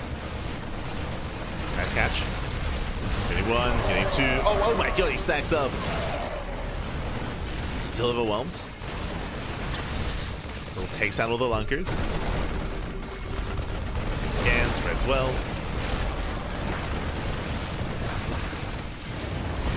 Dice trading incredibly well here. Catching out, what was that, 5 lurkers? Jesus. Five more lurkers going down. Dice still takes supply lead. Still trying to build up his worker count, but he's getting there. Again, the mules are helping. Now he's getting his own 4th base.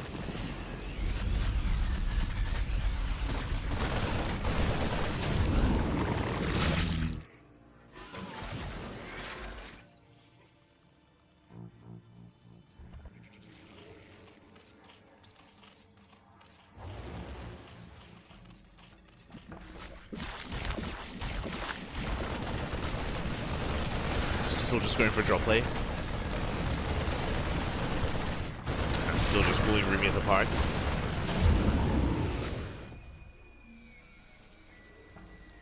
Then behind this from Dice is still just going to be a purely Marine tank army and Marine tank composition. He has yet to take up into Ghost Academy, which is a little bit surprising considering how heavy or how lurker reliant Rumi is. So no ghosts. That is going to hurt Dice in a head-on fight, for sure.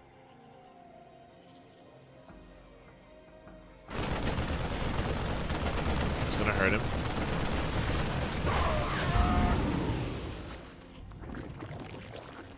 He's trying to build up his tank counts. Sims to the base once again. Takes out all 3 lurkers. Enemy coming in from behind. The army does get away. And unfortunately, after the first wave of queens, we haven't actually seen any queens since then. So there's no more ensnares. No more ensnares. Spawning pool goes down. Ay, ay, ay. Nicely counterattack though. There's nothing to defend. Leagues a bust into the mineral line. Lurkers getting caught out.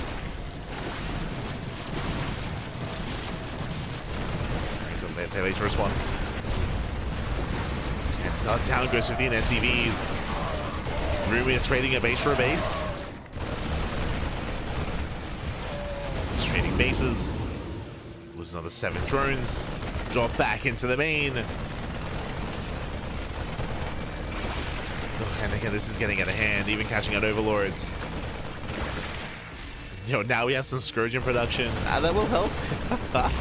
Anti-air has been something that Rumi has been struggling with for sure throughout this game. Producing 12 Scourge. A couple of Lurkers. Defiler Mount is on the way. Scourge coming in. Let's go. Takes down the Medivac. Finally, he has an answer. I was going to say that especially because Vipers are a non-factor for Brood War Zerg, like anti-air and catching out these drops is going to be difficult, but there we go. Medivacs still get cleaned up. Massive connections. The Scourge have arrived.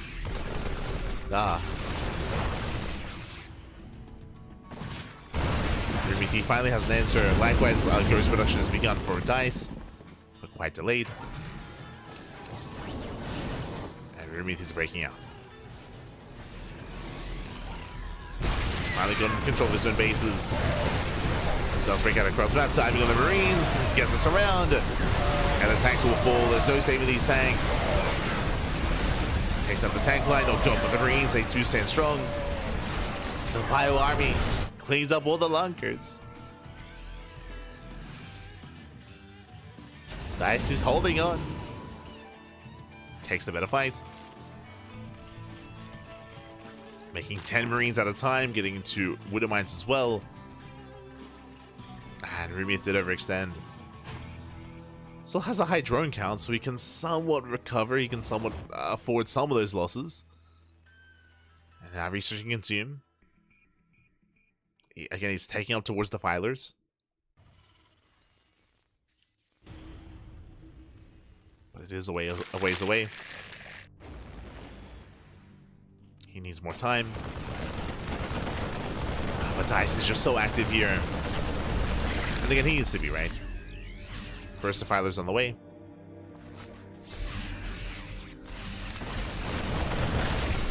Still very Marine heavy. But he can afford to be, right? Without Banelings and with Lurkers being quite a different kind of unit here. Mass Marine does have a little more longevity.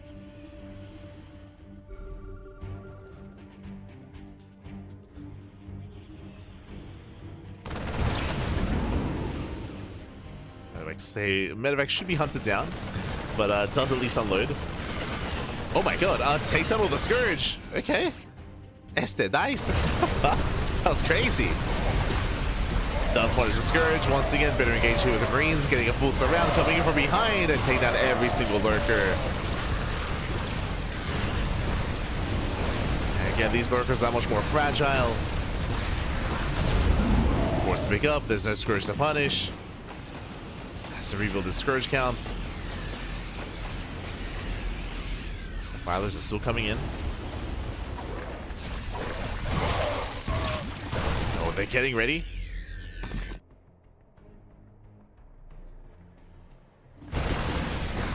The Scourge are preparing. So we have our first Dark Swarm.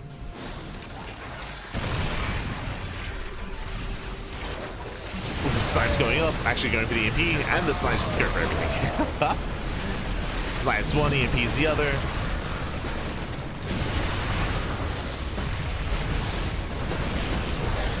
From here, Dice, he does break through. Pulling the ground army.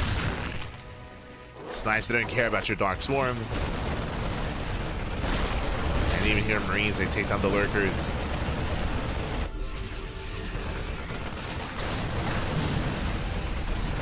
Get a very chaotic back and forth. They both have their own moments. But in the end, Dice, he does break through the main army. Again, there's just not much left here for Rumiath. The bases have been going down. GG gets called, and Dice will take game number 1. GG.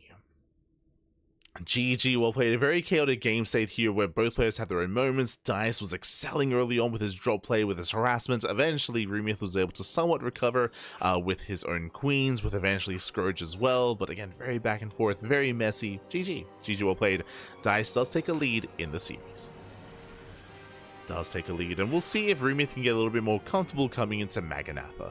It does feel like there were a lot of these locations that were quite abusable when it came to Liberators or when it came to drop play. I do think that Maganatha might be a bit of a better map here for Rumiath, but we'll see. We'll see how he does approach things. We'll see if he does adjust coming into game 2. Here we go.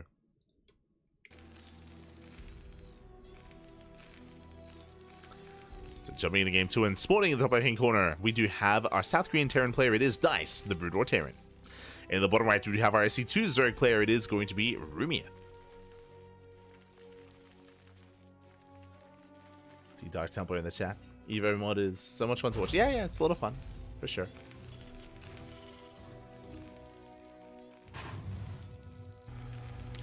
It's a nice breath of fresh air if you're a fan of StarCraft. For sure. So you should be seeing a very different dynamic. Now, what I'm most curious by here is how our openers and how our builds are going to be changing coming into this. If you remember, yesterday I was most impressed and most excited by the 1-1-1 build that Dice had shown off, just because it's just been so common and so standard and so meta to open up either 3x Stim or Double Factory Vulture. Like, those are the two builds and the two openers that have been plaguing the meta for the past 6 months, maybe even over 6 months at this point. So it was so refreshing to see a 1-1-1 into Wraith opener out of Dice yesterday. We'll see if we see something similar here, or if Dice does go for something a little bit different instead of going for what we're known to or what we're used to. So show us what you got. For now, staying the open out of Rumiath, going Hatchcast Pool. A Dice going for a Rax Expand. Rax Expand into Factory. There's no second Rax, no third Rax. Let's go. No going through Rax Stim.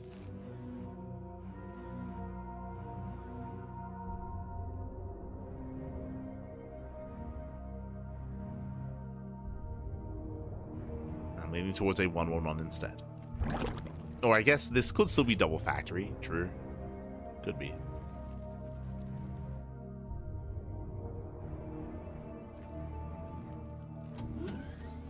If that was the case, we'd already see the second Factory. Now opening a Vulture. Yep, going for the 1-1-1. Again, we saw this yesterday. We saw this in day 1. Now we're seeing it again here in day number 2.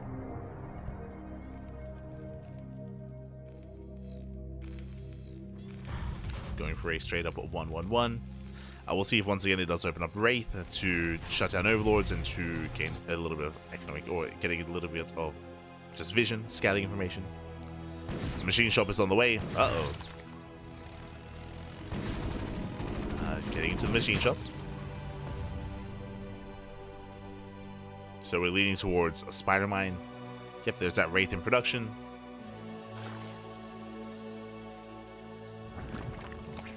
And additional Vultures are on the way.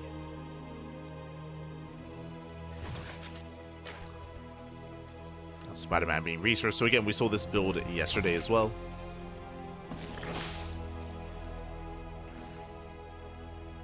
Just getting map control, poking in. Nothing too committed here by Dice. It's more of a macro mid-game opener.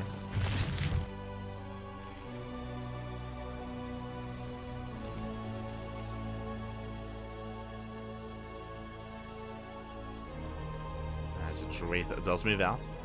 Again, just a singular Wraith.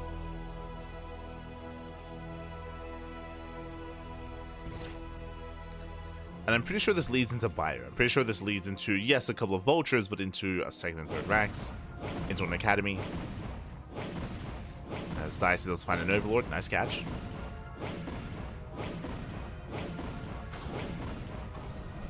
Overlord goes down. Tank production has begun. Ooh, going straight for a third CC. And yep, there's the Academy. Now, technically, this could still just be an Academy for Comsat stations, but I'm leaning more towards extra Raxes. We'll see. Spider Mines are setting up. Yeah, there we go. Extra Rax is going to be on the way. Again, we saw this yesterday. So we get into a 3-1-1. What I find most interesting about this build here is that this is very much so. This feels like an SC2 build. Like 1-1-1 into 3-rack setup of a third CC, like very SC2. Ooh, as Wraith is going to be shut down, does overextend. Nice catch here from Rumiath. Very nice catch. Shuts down the Wraith, and Rumiath is going to be opening up early Roach Warren. Interesting. Roach Warren into Bailey Nest. It does feel like a safety Roach Warren, but we'll see if he commits into Roach Ravager. And this could just be a precaution in case it was going to be mech. And Rumiath is in the dark next to the Wraith.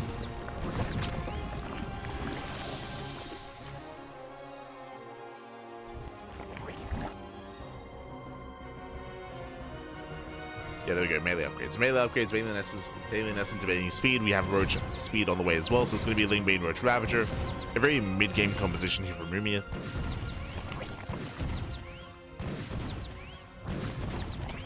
It is designed to be relatively safe. Soldier's getting caught out.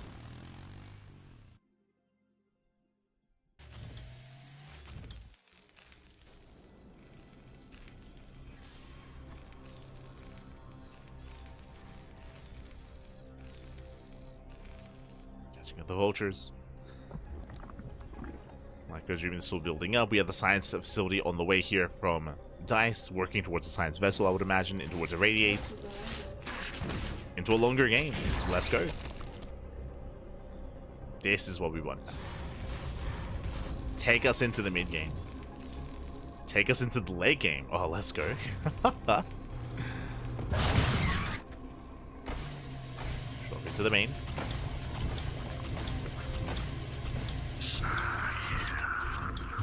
That's dropped in. Rumiath out of position.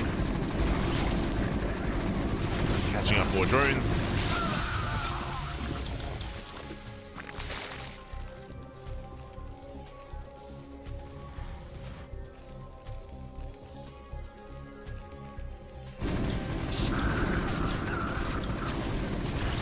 So far, catching up the workers.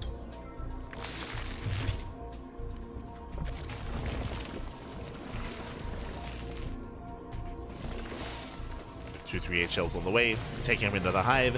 I was curious if we were going to go for any kind of safety infestors, and there it is. So 2 safety infestors out of Rumiath into hive, and this should be into ultra tech. Remember, these were melee upgrades here, not range upgrades, so we're not working towards lurkers, working towards ultras instead. Meanwhile, the radiate is being researched. We did mention the science facility earlier. So far it's been a much more tame early to mid game. It's been very tame. There's been a little bit of harass here and there, like some vulture harassing, some drop play, but nothing too dedicated from either player.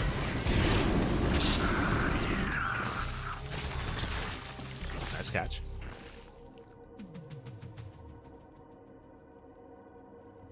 Let's go building up towards a longer game. And I'll be honest, I'm liking Rumiath's position here overall. Just being able to mass expand, spread more creep. The creep is a little bit lackluster and definitely something that has to be worked on. And here comes Dice with a split push. So it's pushing towards the top side and towards that southern expansion as well. It is important here to make sure that Rumiath is left alone and just allows to get comfortable. There we go, takes down the base. Nice snipe, takes down the expansion. Likewise, a Northern Hatchery under fire as well. Yeah, the creep just isn't, it hasn't been spread. Limited vision. Rumi had a position. He does hold on for now. Going for the Spire and the Ultra Cavern. We just assumed it was just going to be Ultras, but Spire does give access to Corruptors, some Vipers on the way. Science vessels are amassing.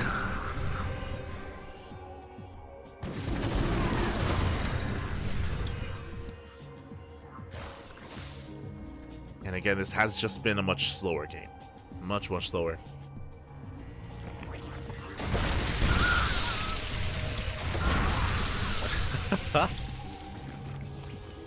Just dropping on the army. Behind this, though, what I find interesting is that we do have, I mean, just a bio army building up, but we're at 104 workers. Rumi, his drone count is very high. I would say too high at this point. Like, this is gonna eat into the army size of Rumi. Okay, there we go. Wait, what just happened? Wait, yeah, 114 drones. He's crazy. Did he just go for a spore trick? He's got 113 workers. Like that, like again, the army's gonna be tiny. Rumi, calm down. He's got 6 roaches. Got to go three ultras, a couple of lings. Ay, ay, ay. Este Rumi.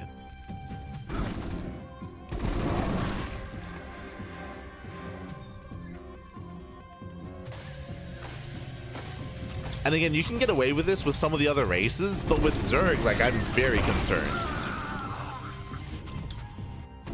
Like, the army itself is not so robust to begin with. And here we go, Marines, they stand forward.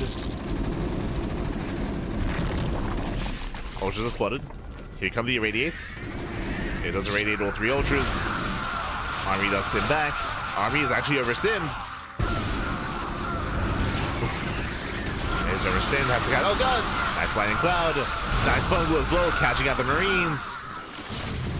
Marines are getting caught out, but the ultras are falling one after the other. Nice fungal. 1 ultra left. Down to 0. Oh, never mind. They're still trickling in. Ah, but they're trickling. Yeah, they're running into tanks.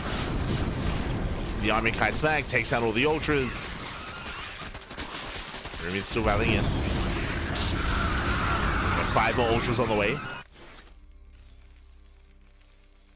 Rumi, he does remax. Yo, we got Colossus Reactor. Double Nidus into the main. Let's go. Dice, does he notice? He does. He's racing back home. As he races back home, the forward base is exposed. Dice being pulled apart. Doesn't leave anything in position. The base is going to be denied. Ooh, oh god, god. As things, they do overextend. They overextend into the army. It's going to be 7 SCV kills. We're going into BCs. Let's go. Takes down roll medevac. But BC production has begun. I'm not too certain how many starports there are ready for this. So if I'm just making the one. Oh, and he doesn't have time. Yeah, a little bit greedy here from Dice. Far too greedy. Nice defense matrix. Ultras are pushing in. First BC's revealed. Okay. Does hold. Cleans up the ultras. Does shut them down. We have 5 more ultras on the way. Remember, there is already a Spire, but I believe 0. Oh, sorry, there's only +1 air attack. Ultras, they get in. Ah, Nidus does finish. That should not have happened. Ultras, they bust into the main. That's going to be 27 SCV kills. Ay, ay, ay. Yeah, Dice, he was distracted. And with the Nidus finishing, I mean, Rumi, he's popping up. Yeah, he's popping up. He's not punished for his greed. He gets away with it. And again, this is critical damage. Denying mining time, getting on top of the bases. Another CC going down. And there's almost nothing left here. Like, Dice, he has tanks in between the bases, that's true.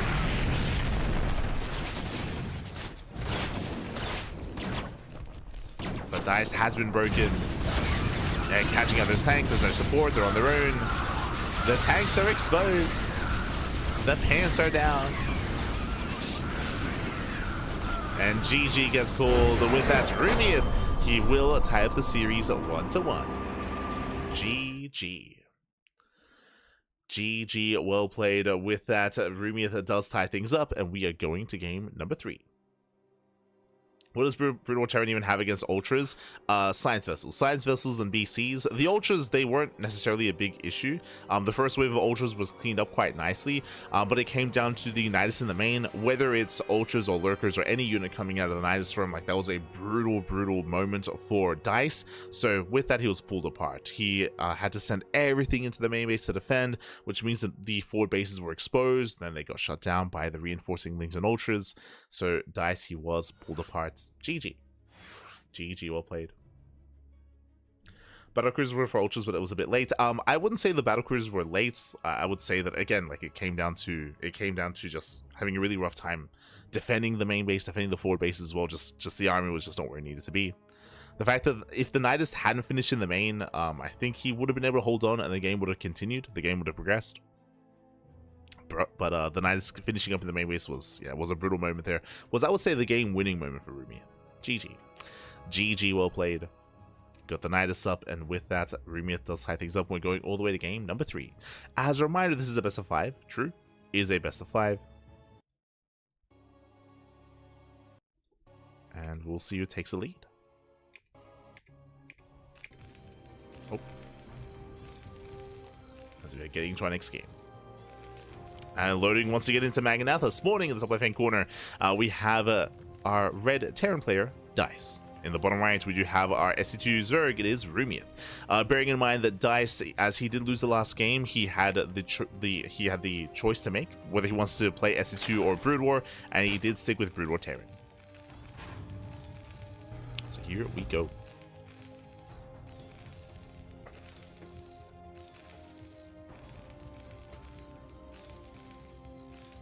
We are getting into game number 3, and we'll see who takes the lead.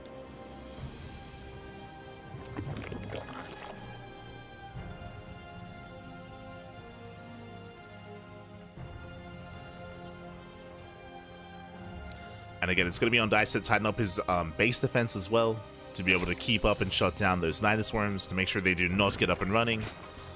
It's the same case in SE2 as well. I'm sure if you're familiar with StarCraft 2, you would know that in a similar situation, if Nidus worms get up and running in the main base, and in SE2 it's not Ultras, it's Lurkers instead, but if Mass Lurker gets in, that can end the game, right? You camp the production, you get into the main base, you take over the main, and that can end the game then and there.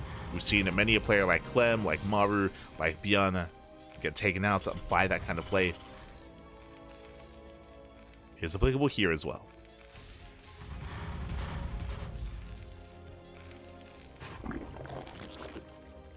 Oh, as I was giving praise to Dice earlier for going for a more unique opener and going for a 1-1-1, here we're going back to basics. We're going for a 3-axe early sim timing. Let's go. Now, we haven't really seen this too much in this PTR tournament.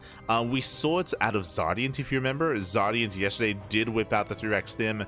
Here we're seeing it out of Dice, and we'll see how hard it hits. This is a build that has been nerfed throughout the past 8 months. It's been nerfed quite heavily. Despite that, it's still quite strong. Despite that, it's still quite viable, or at least I believe it is. We're about to find out. We're about to find out here as Dice is committing here into the early sim timing. Meanwhile, we do have an early Roach Warren out of ReBellioN. Very early here. I would say early enough to be an aggressive one, less defensive out of ReBellioN. As we can see, ReBellioN, he cuts workers at 21. Here we go, 5 roaches are on the way, 6 roaches even.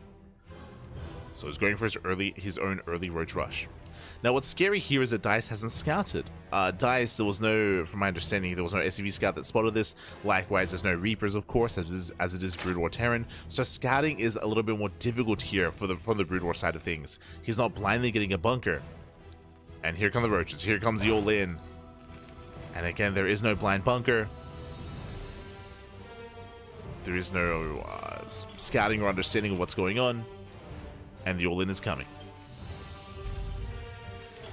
And we'll see if Dice can react to this and if he can respond.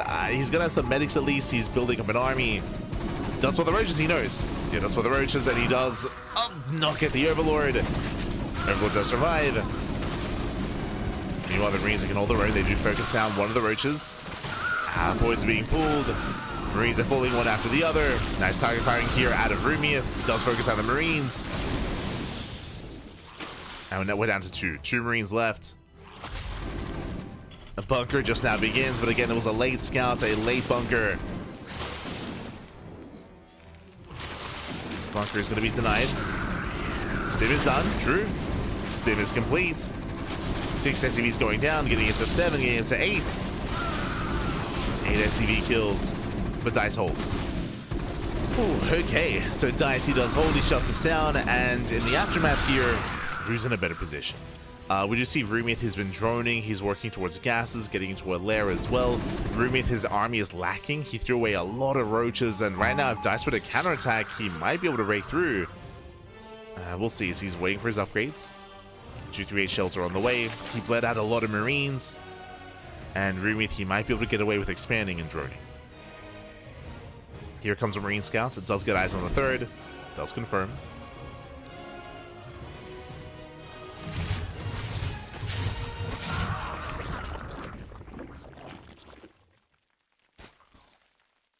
Confirm with that Deliver Chamber on the way from Rumith. Now, because Dice sees the third base, yeah, he's moving out. He's pushing, and he's looking to at least cancel the third. We'll see if he can.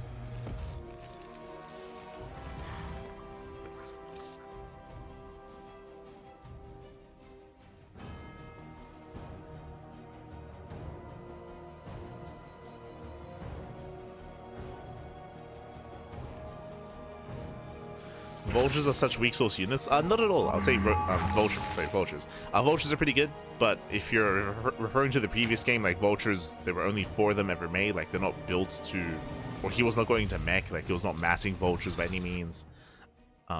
They could excel when it comes to harassing, but they were used in a very different way in the last game.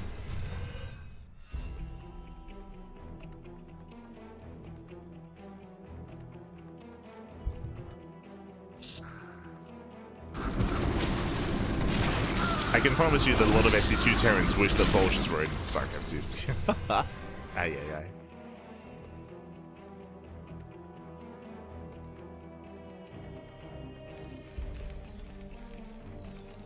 As Dice does go for a split push. Roaches are building up. We can see Rumith cutting workers early. What's important here, 2 base all in. Rumith has a third base. I don't know if you can see here, 0 drones. There's 0 workers at the third. So massive 2 base all in. Marines, they keep it into the bases, but again, Rumith, he's not been droning. He's been making nothing but roaches. And Dice is getting caught out. Yeah, he's getting caught out completely here. And now he sees, as you can see, 0 workers. Like, there's no economy. But Rumith, he's not pushing out across the map. He actually turned everything. Oh, no, there he is. I was like, where's the army? Does move out. Does push into the main. Boys are being pulled to defend. SCVs are going down. And how much damage can Rumith get done? Remember, he's all in. Wasting some shots here on the Raxes. Not ideal.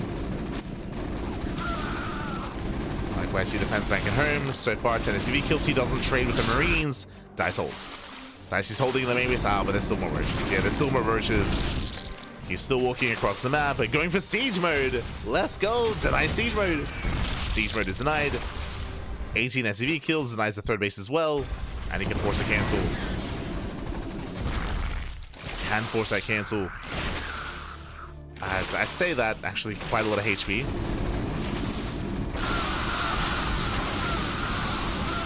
Marines, they collapse in. Oh, they're going to be shut down, though. These are 1-1 roaches. And Rumith, he's just all over Dice. Does force a cancel. And remember, there's no siege mode. He can keep going. The tanks are not as threatening as they should be. Without siege mode, he might not be able to defend. He might not hold on here. Rumith, he's going for the kill.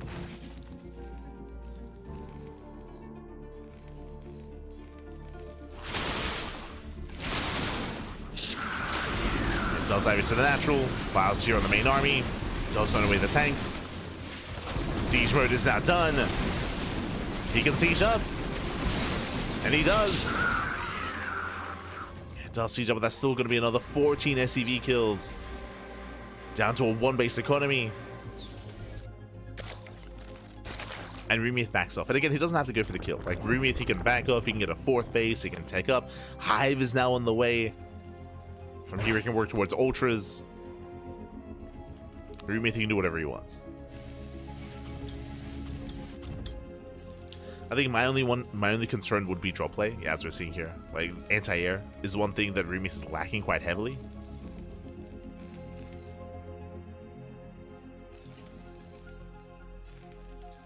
So it's lacking anti-air.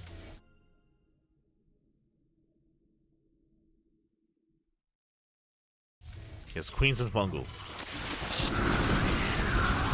That's going for the depots.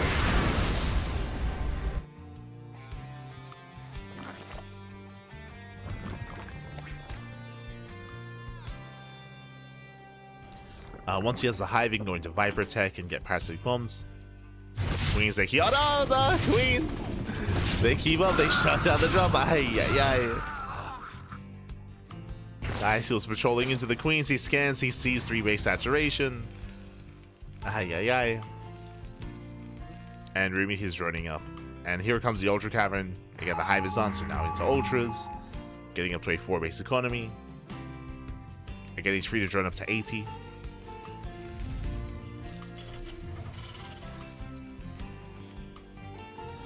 And winding it back, just as a reminder, this game state, I mean, it all came down to lack of scouting. There were 2 all-ins here. We had the initial 21 drone roach push across the map at the start of the game, and then we had the 44 drone 2-base all-in, where there was 0 workers at the 3rd, and both times, DICE was not aware. Both times, DICE was not aware of the all-in. Didn't see the initial all-in or the second 2-base all-in either. He was caught with his pants down. Both times, he just never put him on. Even after the first all in, he's crazy. So unfortunately, he was just again lacking that scouting information. This is also what vultures do provide you, or typically they provide you, is their ability to get across the map, to scout it, to confirm what's going on. That is the downside, one of the big downsides of going for a 3x Marine Sim timing early on. It's your lack of vultures, your lack of scouting.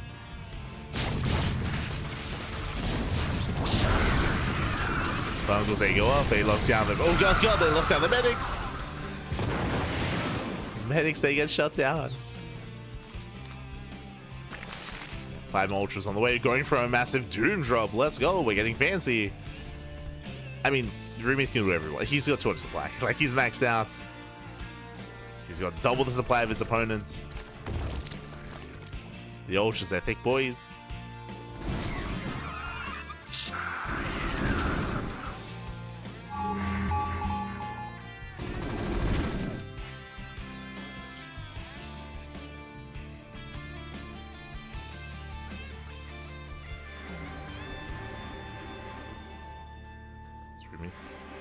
He's gonna dive in.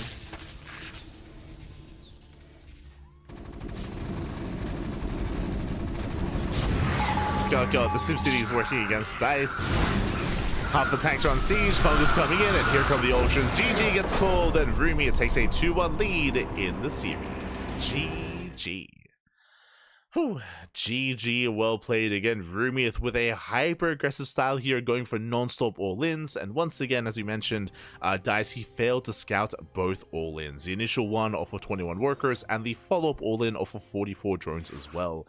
Again, unfortunately, he was just unaware of how committed his opponent was being. As a result, he was teching, he was expanding, he was getting a 3rd base, he was delaying his own siege mode, he was working towards a longer and later game, whereas little did he know that all-ins were coming. All-ins were coming his way. GG, well played. With that, ReBellioN that does take a lead, and we'll see if DICE can recover and force the ace match. Let's go. Let us go. As we are getting into game number 4. Once again, it's gonna be DICE's map of choice or pick of choice.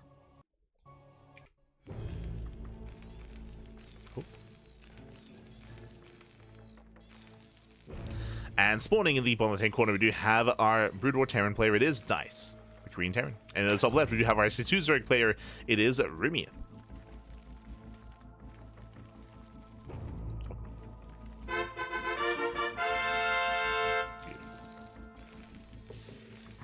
Here we go.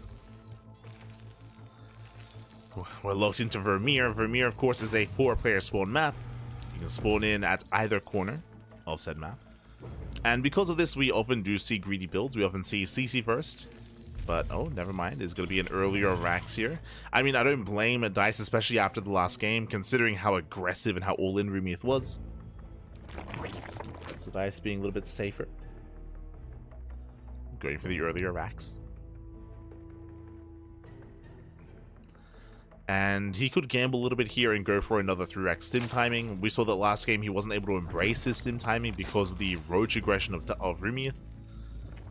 So we could try to go back into it here. Otherwise, we could see a double factory into mech, into Massive Vulture.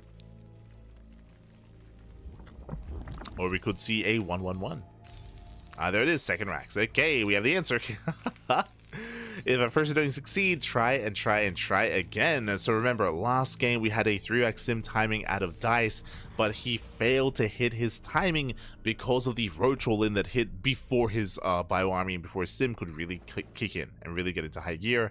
It looks like Dice is going for the same build here, hoping that this time he can actually get away with it, hoping that this time ReBellioN doesn't all-in.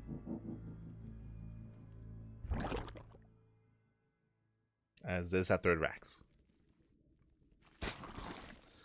Likewise, we are expecting an armory and waiting for stim. Meanwhile, the SCV Scout does confirm close spawns. Yep, there's the Academy. Again, that's for stim. So again, as a reminder, just for greater context here, this is the same build that Dice went for last game on Maganatha, but again, the reason why it fell on its face, the reason why it did not work and it just kind of fell apart, is because Dice went for a roach all-in. Again, it was on around 21 workers. Here, it was because ReBellioN went for the roach all-in. Here, ReBellioN is droning. ReBellioN is getting into Ling speed, ReBellioN is not getting a roach warren, ReBellioN is playing standard, and this is going to give Dice the edge when it comes to this stim timing.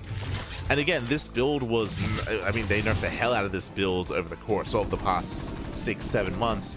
But despite that, I'm curious to see how well it performs here.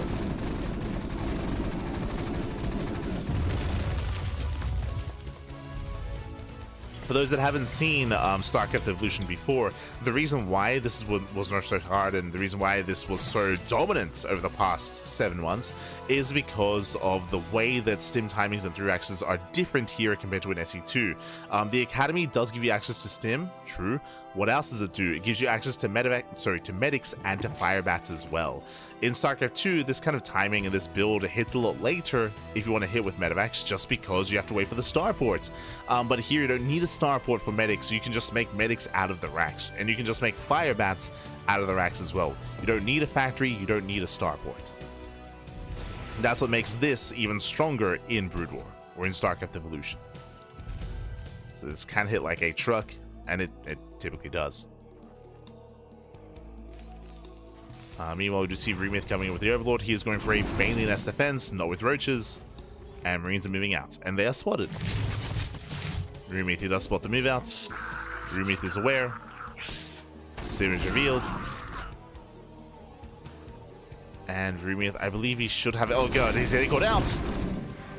Bleeding out some Zerglings. Every Zergling counts. We have 5 Banelings morphing in. And I believe that should be enough. Now, bearing in mind the Dice is not all in. Remember, this is not all in. He's macroing out of this, getting up to 5 Raxes, getting into 2-3-8 shells. Marines, they get punished. Sorry, Lings, they get punished. Banelings being focused down. That's target firing out of Dice. Let's focus down the Banelings. Let's focus them down. Now going for the third and trying to bait the army off of creep. Trying to bait him out. Speaking of, comes in with a surround. Yeah, nice surround, nice setup. Banelings, they pull away, and Lings will clean up the army. Ooh, okay, ReBellioN holds. ReBellioN, he holds on, he shuts down the army, Dice racing back home. But remember, behind this, 2-3-8 shells are on the way. We have +1 on the way, we have the factory, and we have a 5 rank setup. Things they don't quite surround the reinforcements. Nice kiting there from Dice. He kites well. And he holds. So from here, the game will continue. And where exactly are we? So both players are on a 2-ace economy. We have ReBellioN saving his third, now working towards double Evo chamber into a lair as well. This looks like straight up Lingbane. And Scan doesn't see too much, sees the lair at least. But it's going to be Lingbane here from ReBellioN. And this could be Lingbane into Hydra Lurker, this could be Lingbane into Roach Ravager, this could be Lingbane into Hive. Oh, we have the answer, there's the Roach Warren. So we saw this in game 1, we're seeing this again. Looks like ReBellioN does prefer going for Roach Ravager as a complement, as a supportive unit here to Lingbane.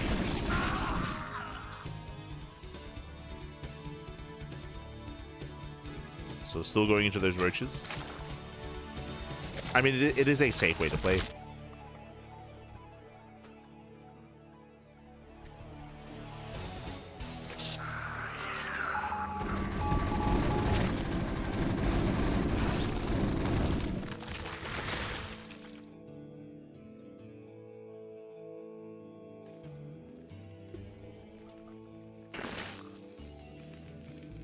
Is quite safe.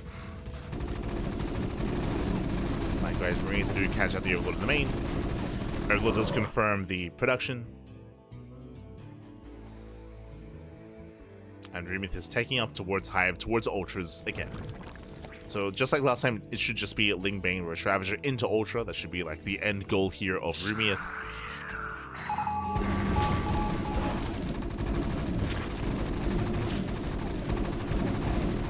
Ideally with spellcasters as well.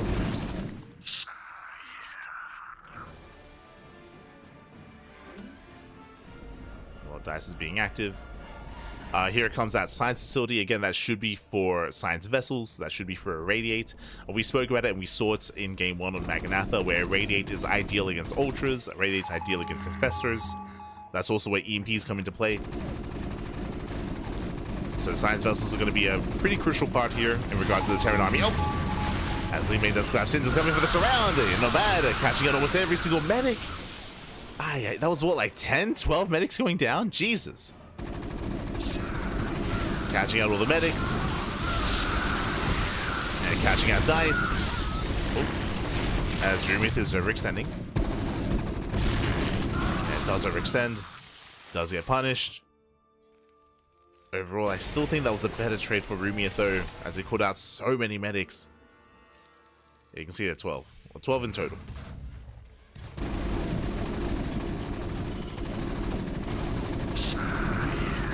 As ReBellioN pulls away. Hive is done. But the economy, oh, that is something that has been left by the wayside here.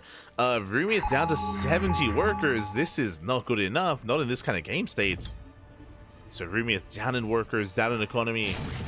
His droning has been delayed. It's not like he's lost drones. No, that's not the case. He just hasn't been making drones. A supply block didn't help. But droning has been lackluster here for ReBellioN. Meanwhile, Science Vessels are building up. The Ultra Cavern's on the way, but again, like the drone count is not where it needs to be. Does need more workers, does need a greater economy.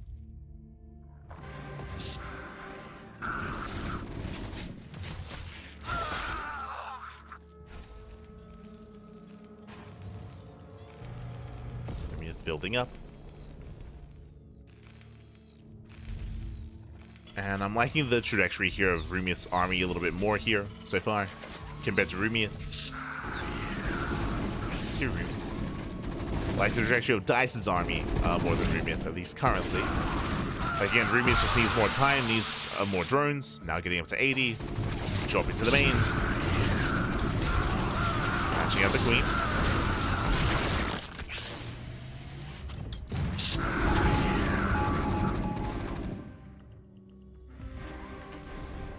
As the Science Vessels have arrived. Now you have Ultras amassing.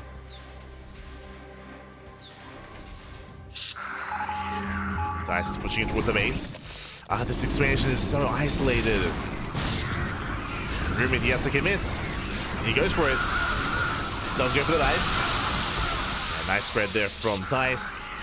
Now he can stim in. There are barely any Banelings left. Yeah, that trade was not good enough for Rumi, and he will lose the expansion. Aye, aye, aye. Again, the spread from Dice was solid. And he will get the expansion. Hides the Ultras into tank fire. And Rumith is hurting. Oh god, that's Trickling and Zerglings. No Banelings left. Does get surrounded on the Marines though, does try to. And here come the Ultras, where are the Science Vessels? Going for the Defense Matrix. Does try to go for the Matrix. Ultras, they break through. And again, only 2 Science Vessels. Oh, there's the Irradiate. That's what we were waiting for. Waiting for the Irradiate. Rumith, he does break out. Pushes in towards the expansions. So you see the army stim in. There's 1 Ultra left. Oh, can he kite against it? More Ultra's gonna be coming in. Takes down 1, but there's 3 Ultras left. Has to kite back. And with that, Rumith is pushing in towards the bases. There we go. There's the Irradiate. Just barely on that first Ultra. Simcy's making things a little bit awkward. Does catch the middle line. SV's gonna be going down. And Rumith, he's done enough. At this point, he has done enough. There's no mining at the 3rd, no mining at the 4th base. Rumith, he has broken Dice. Whew. Again, Dice, he did well when it came to breaking the 4th and killing the expansion, but alas, he only had, what, 2 Science Vessels? Still only has 2 Science Vessels.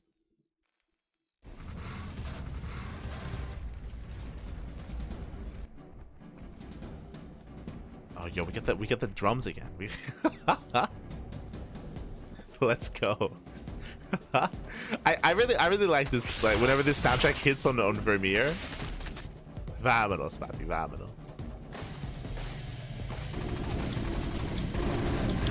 Nice drop here by Dice. Very nice. Army's out of position. A lot of drones going to be going down, getting up to 10, 11 drone kills. Okay. We'll Irradiate here on the Ultra.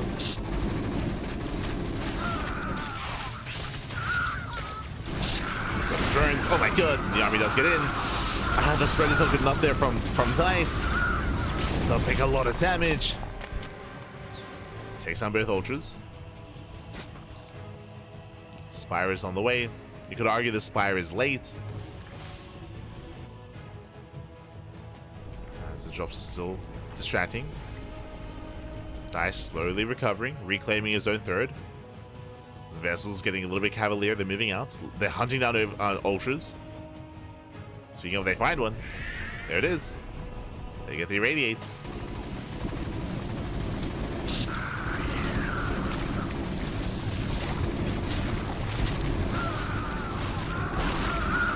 Nice catch on the Queen. Takes down the hatchery as well. Oh, that was the 4th going down.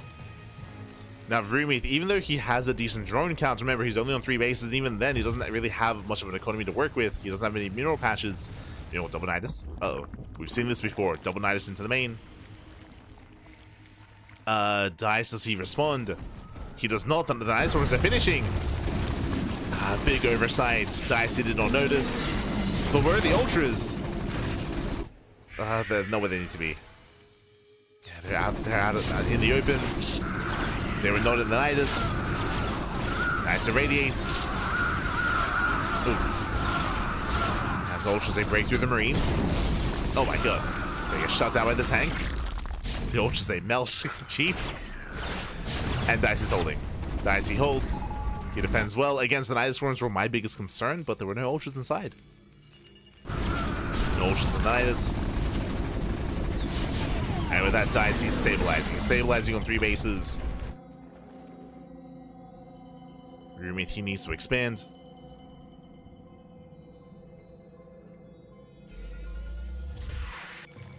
Nice rebuilding center right. Getting his 4th.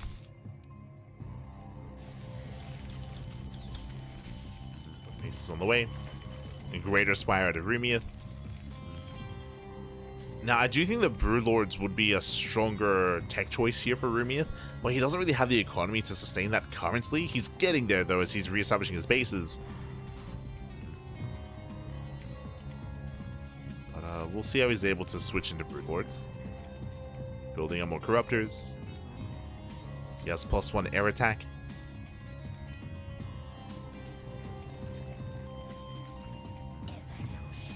You know what dice he sneaks out across the map. Does sneak out. He's got an SCV in the medevac in the dropship. Okay. Fair enough. Force to pick up. Ultras, they do hit the 4th expansion. Gonna be able to knock it down.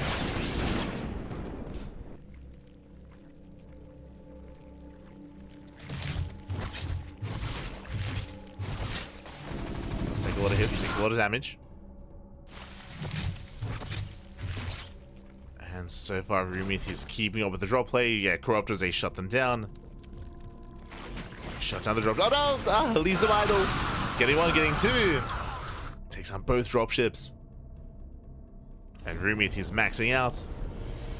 No Broodlords yet, but he's maxing. There we go. We have 5 Broodlords on the way.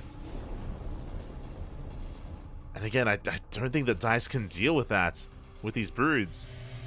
Like, the Ultras are one thing, but the Broodlords is something else entirely. Without a dedicated anti-air army, it's going to be a tough hold. This is where the tanks don't come into play. The Spider-Mines and Vultures don't come into play. You can irradiate the Broodlords, I suppose, but again, irradiates are limited. It doesn't have that many science vessels. Here they come. Broodlords are moving in. It does target the Broods. And they just rush on forward. Yeah, Science Vessel is going to be going down to the Corruptors. Oh my god, the tank line shuts down the Ultras. Jesus. The Ultras are the first things to go down. And are there enough Broodlords? It's going to be close here. It's going to be close. There's what, 2 Broods left? Lings, they flood in. They trade against the fire. Corruptors, they bust into the main, and how many Broodlords are remaining? Again, I think it's 2? Yeah, 2. Let's go. there's no anti-air. There's medics, tanks, and fire bats. The 2 Broodlords are popping up. Marines trickling out. There we go, down to 1 Broodlord. Double Nidus into the main. Broodlord gets targeted. But with reinforcements, Rumieth, he should overwhelm. What's in the Nidus? Ah, they get denied. Okay. Nidus swarms are denied. Rumieth rebuilding with 7 more Ultras. And again, I don't know if I'm too fond of making 7 Ultras. I would have actually preferred to see maybe even all those Corruptors morph into Broodlords. Like, again, like, the anti-air is very limited for dice. He's just now getting into the starport.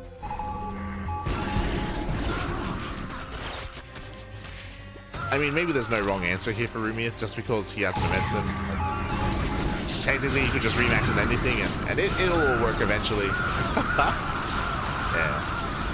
As he's rocking up, does force his way through. GG gets called, and Rumieth, he will take the series 3-1, taking down Dice. GG. Whew. GG, well played. He will claim the series. Again, a very intense back and forth.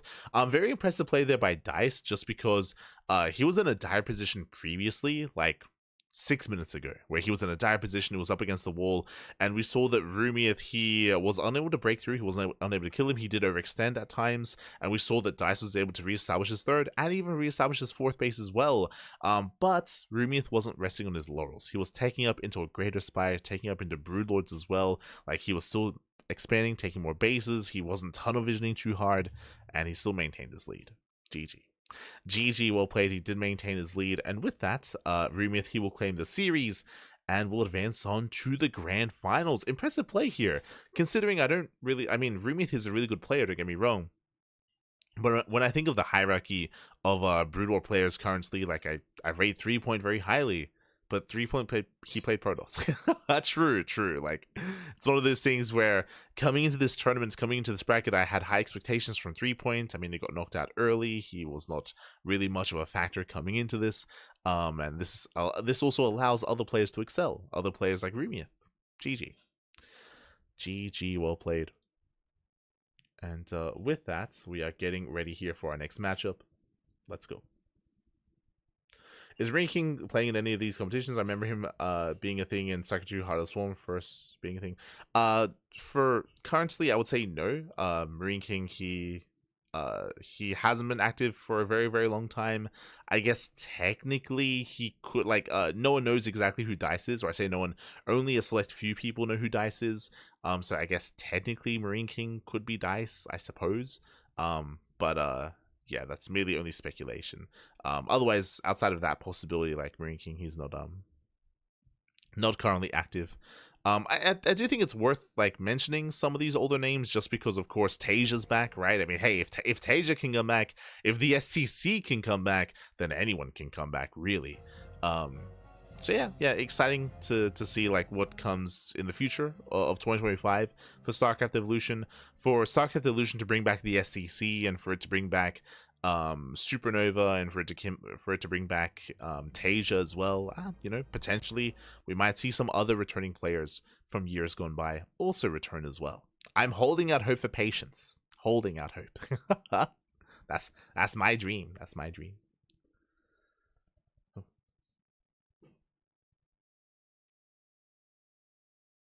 Catching him. I guess good versus tanks, maybe Valkyrie so strong. I mean, as a reminder, the reason why we kind of mentioned it towards the end there, where Rumieth, he could do anything he wanted just because of his economic advantage, right? Like, so whether it was getting into Brood Lords or getting into Ultras or maxing out on even Lingbane Roach Ravager, just because of the economic lead, like Rumieth, he had the freedom to kind of remax and rebuild with what he so chose. That's what I was thinking. StarCraft is, the SEC is back. Why not some of the other big names? That's what I mean. So I would say that currently, no, ReBellioN isn't back, and there's no signs of him returning. But you know, as even you said, right? Like if the SEC came back, then it's possible that we might see some of these other players return and get interest once again. I would say it's possible that they might come back, but I would not hold out hope for that. I would not expect that. So yeah, we'll see. We shall see when it comes to other returning players.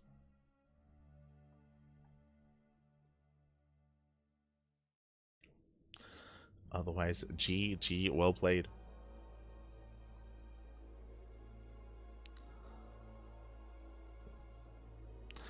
And with that, we are going to be wrapping up our semifinals. When it comes to the rest of the broadcasts here, there was another broadcast as well going into lower semifinals and going into the grand finals as well. But we are going to be keeping that for another day to wrap up the StarCraft Evolution League Masters. We're going to be wrapping that up at a later date. Again, we do have a very busy weekend ahead of us here. Quickly going over the schedule and quickly going over our matches. Bam! We can have a look together. But we have the Fusion Esports League. We have FEL Fusion Esports League, the Polish Championships over the weekend. It's going to be a very intense weekend, as always, here on the CranKy Ducklings.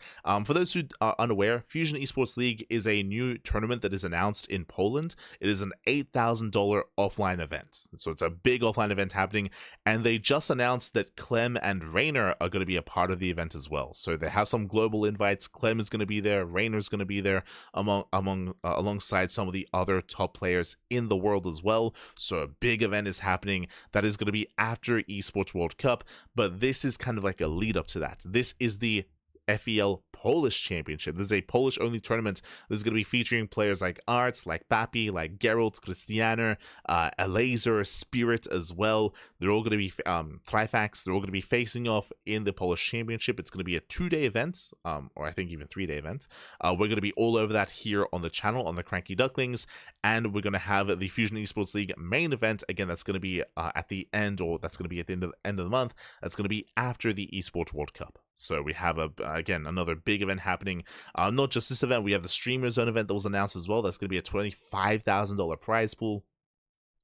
And of course, we have the thermal 2v2 circuits around the corner as well. If you want some more if you want some more StarCraft Evolution, again, we're going to be going over the rest of this event next week. I do apologize for cutting this broadcast a little bit shorter here, but we do want to make sure we are well rested, just because, as you can see, FEL starts at 2 a.m. It starts at 1 a.m. KST, 2 a.m. here our time, so we're going to make sure we're able to catch up and get ready for the cast in the evening.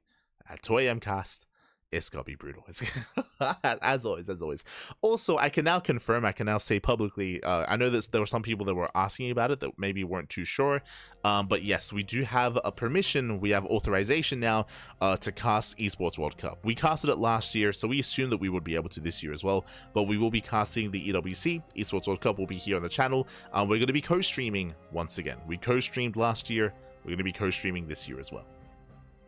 So EWC will be on the channel, and when it comes to other things around the corner, right, the SEL, the StarCraft Evolution Championship is also going to be in August. August is going to be the, like, SC Evo month. After EWC, then all the players can focus on StarCraft Evolution. We'll see if the arcade gets updated. We'll see if we're able to actually, like, patch the mod. I hope that we can by the time August comes around. Otherwise, it's going to be a little bit awkward broadcasting the events, and we'll do our best. We'll do our best. Otherwise, thanks for watching. And again, we'll see you guys later on tonight for some more StarCraft.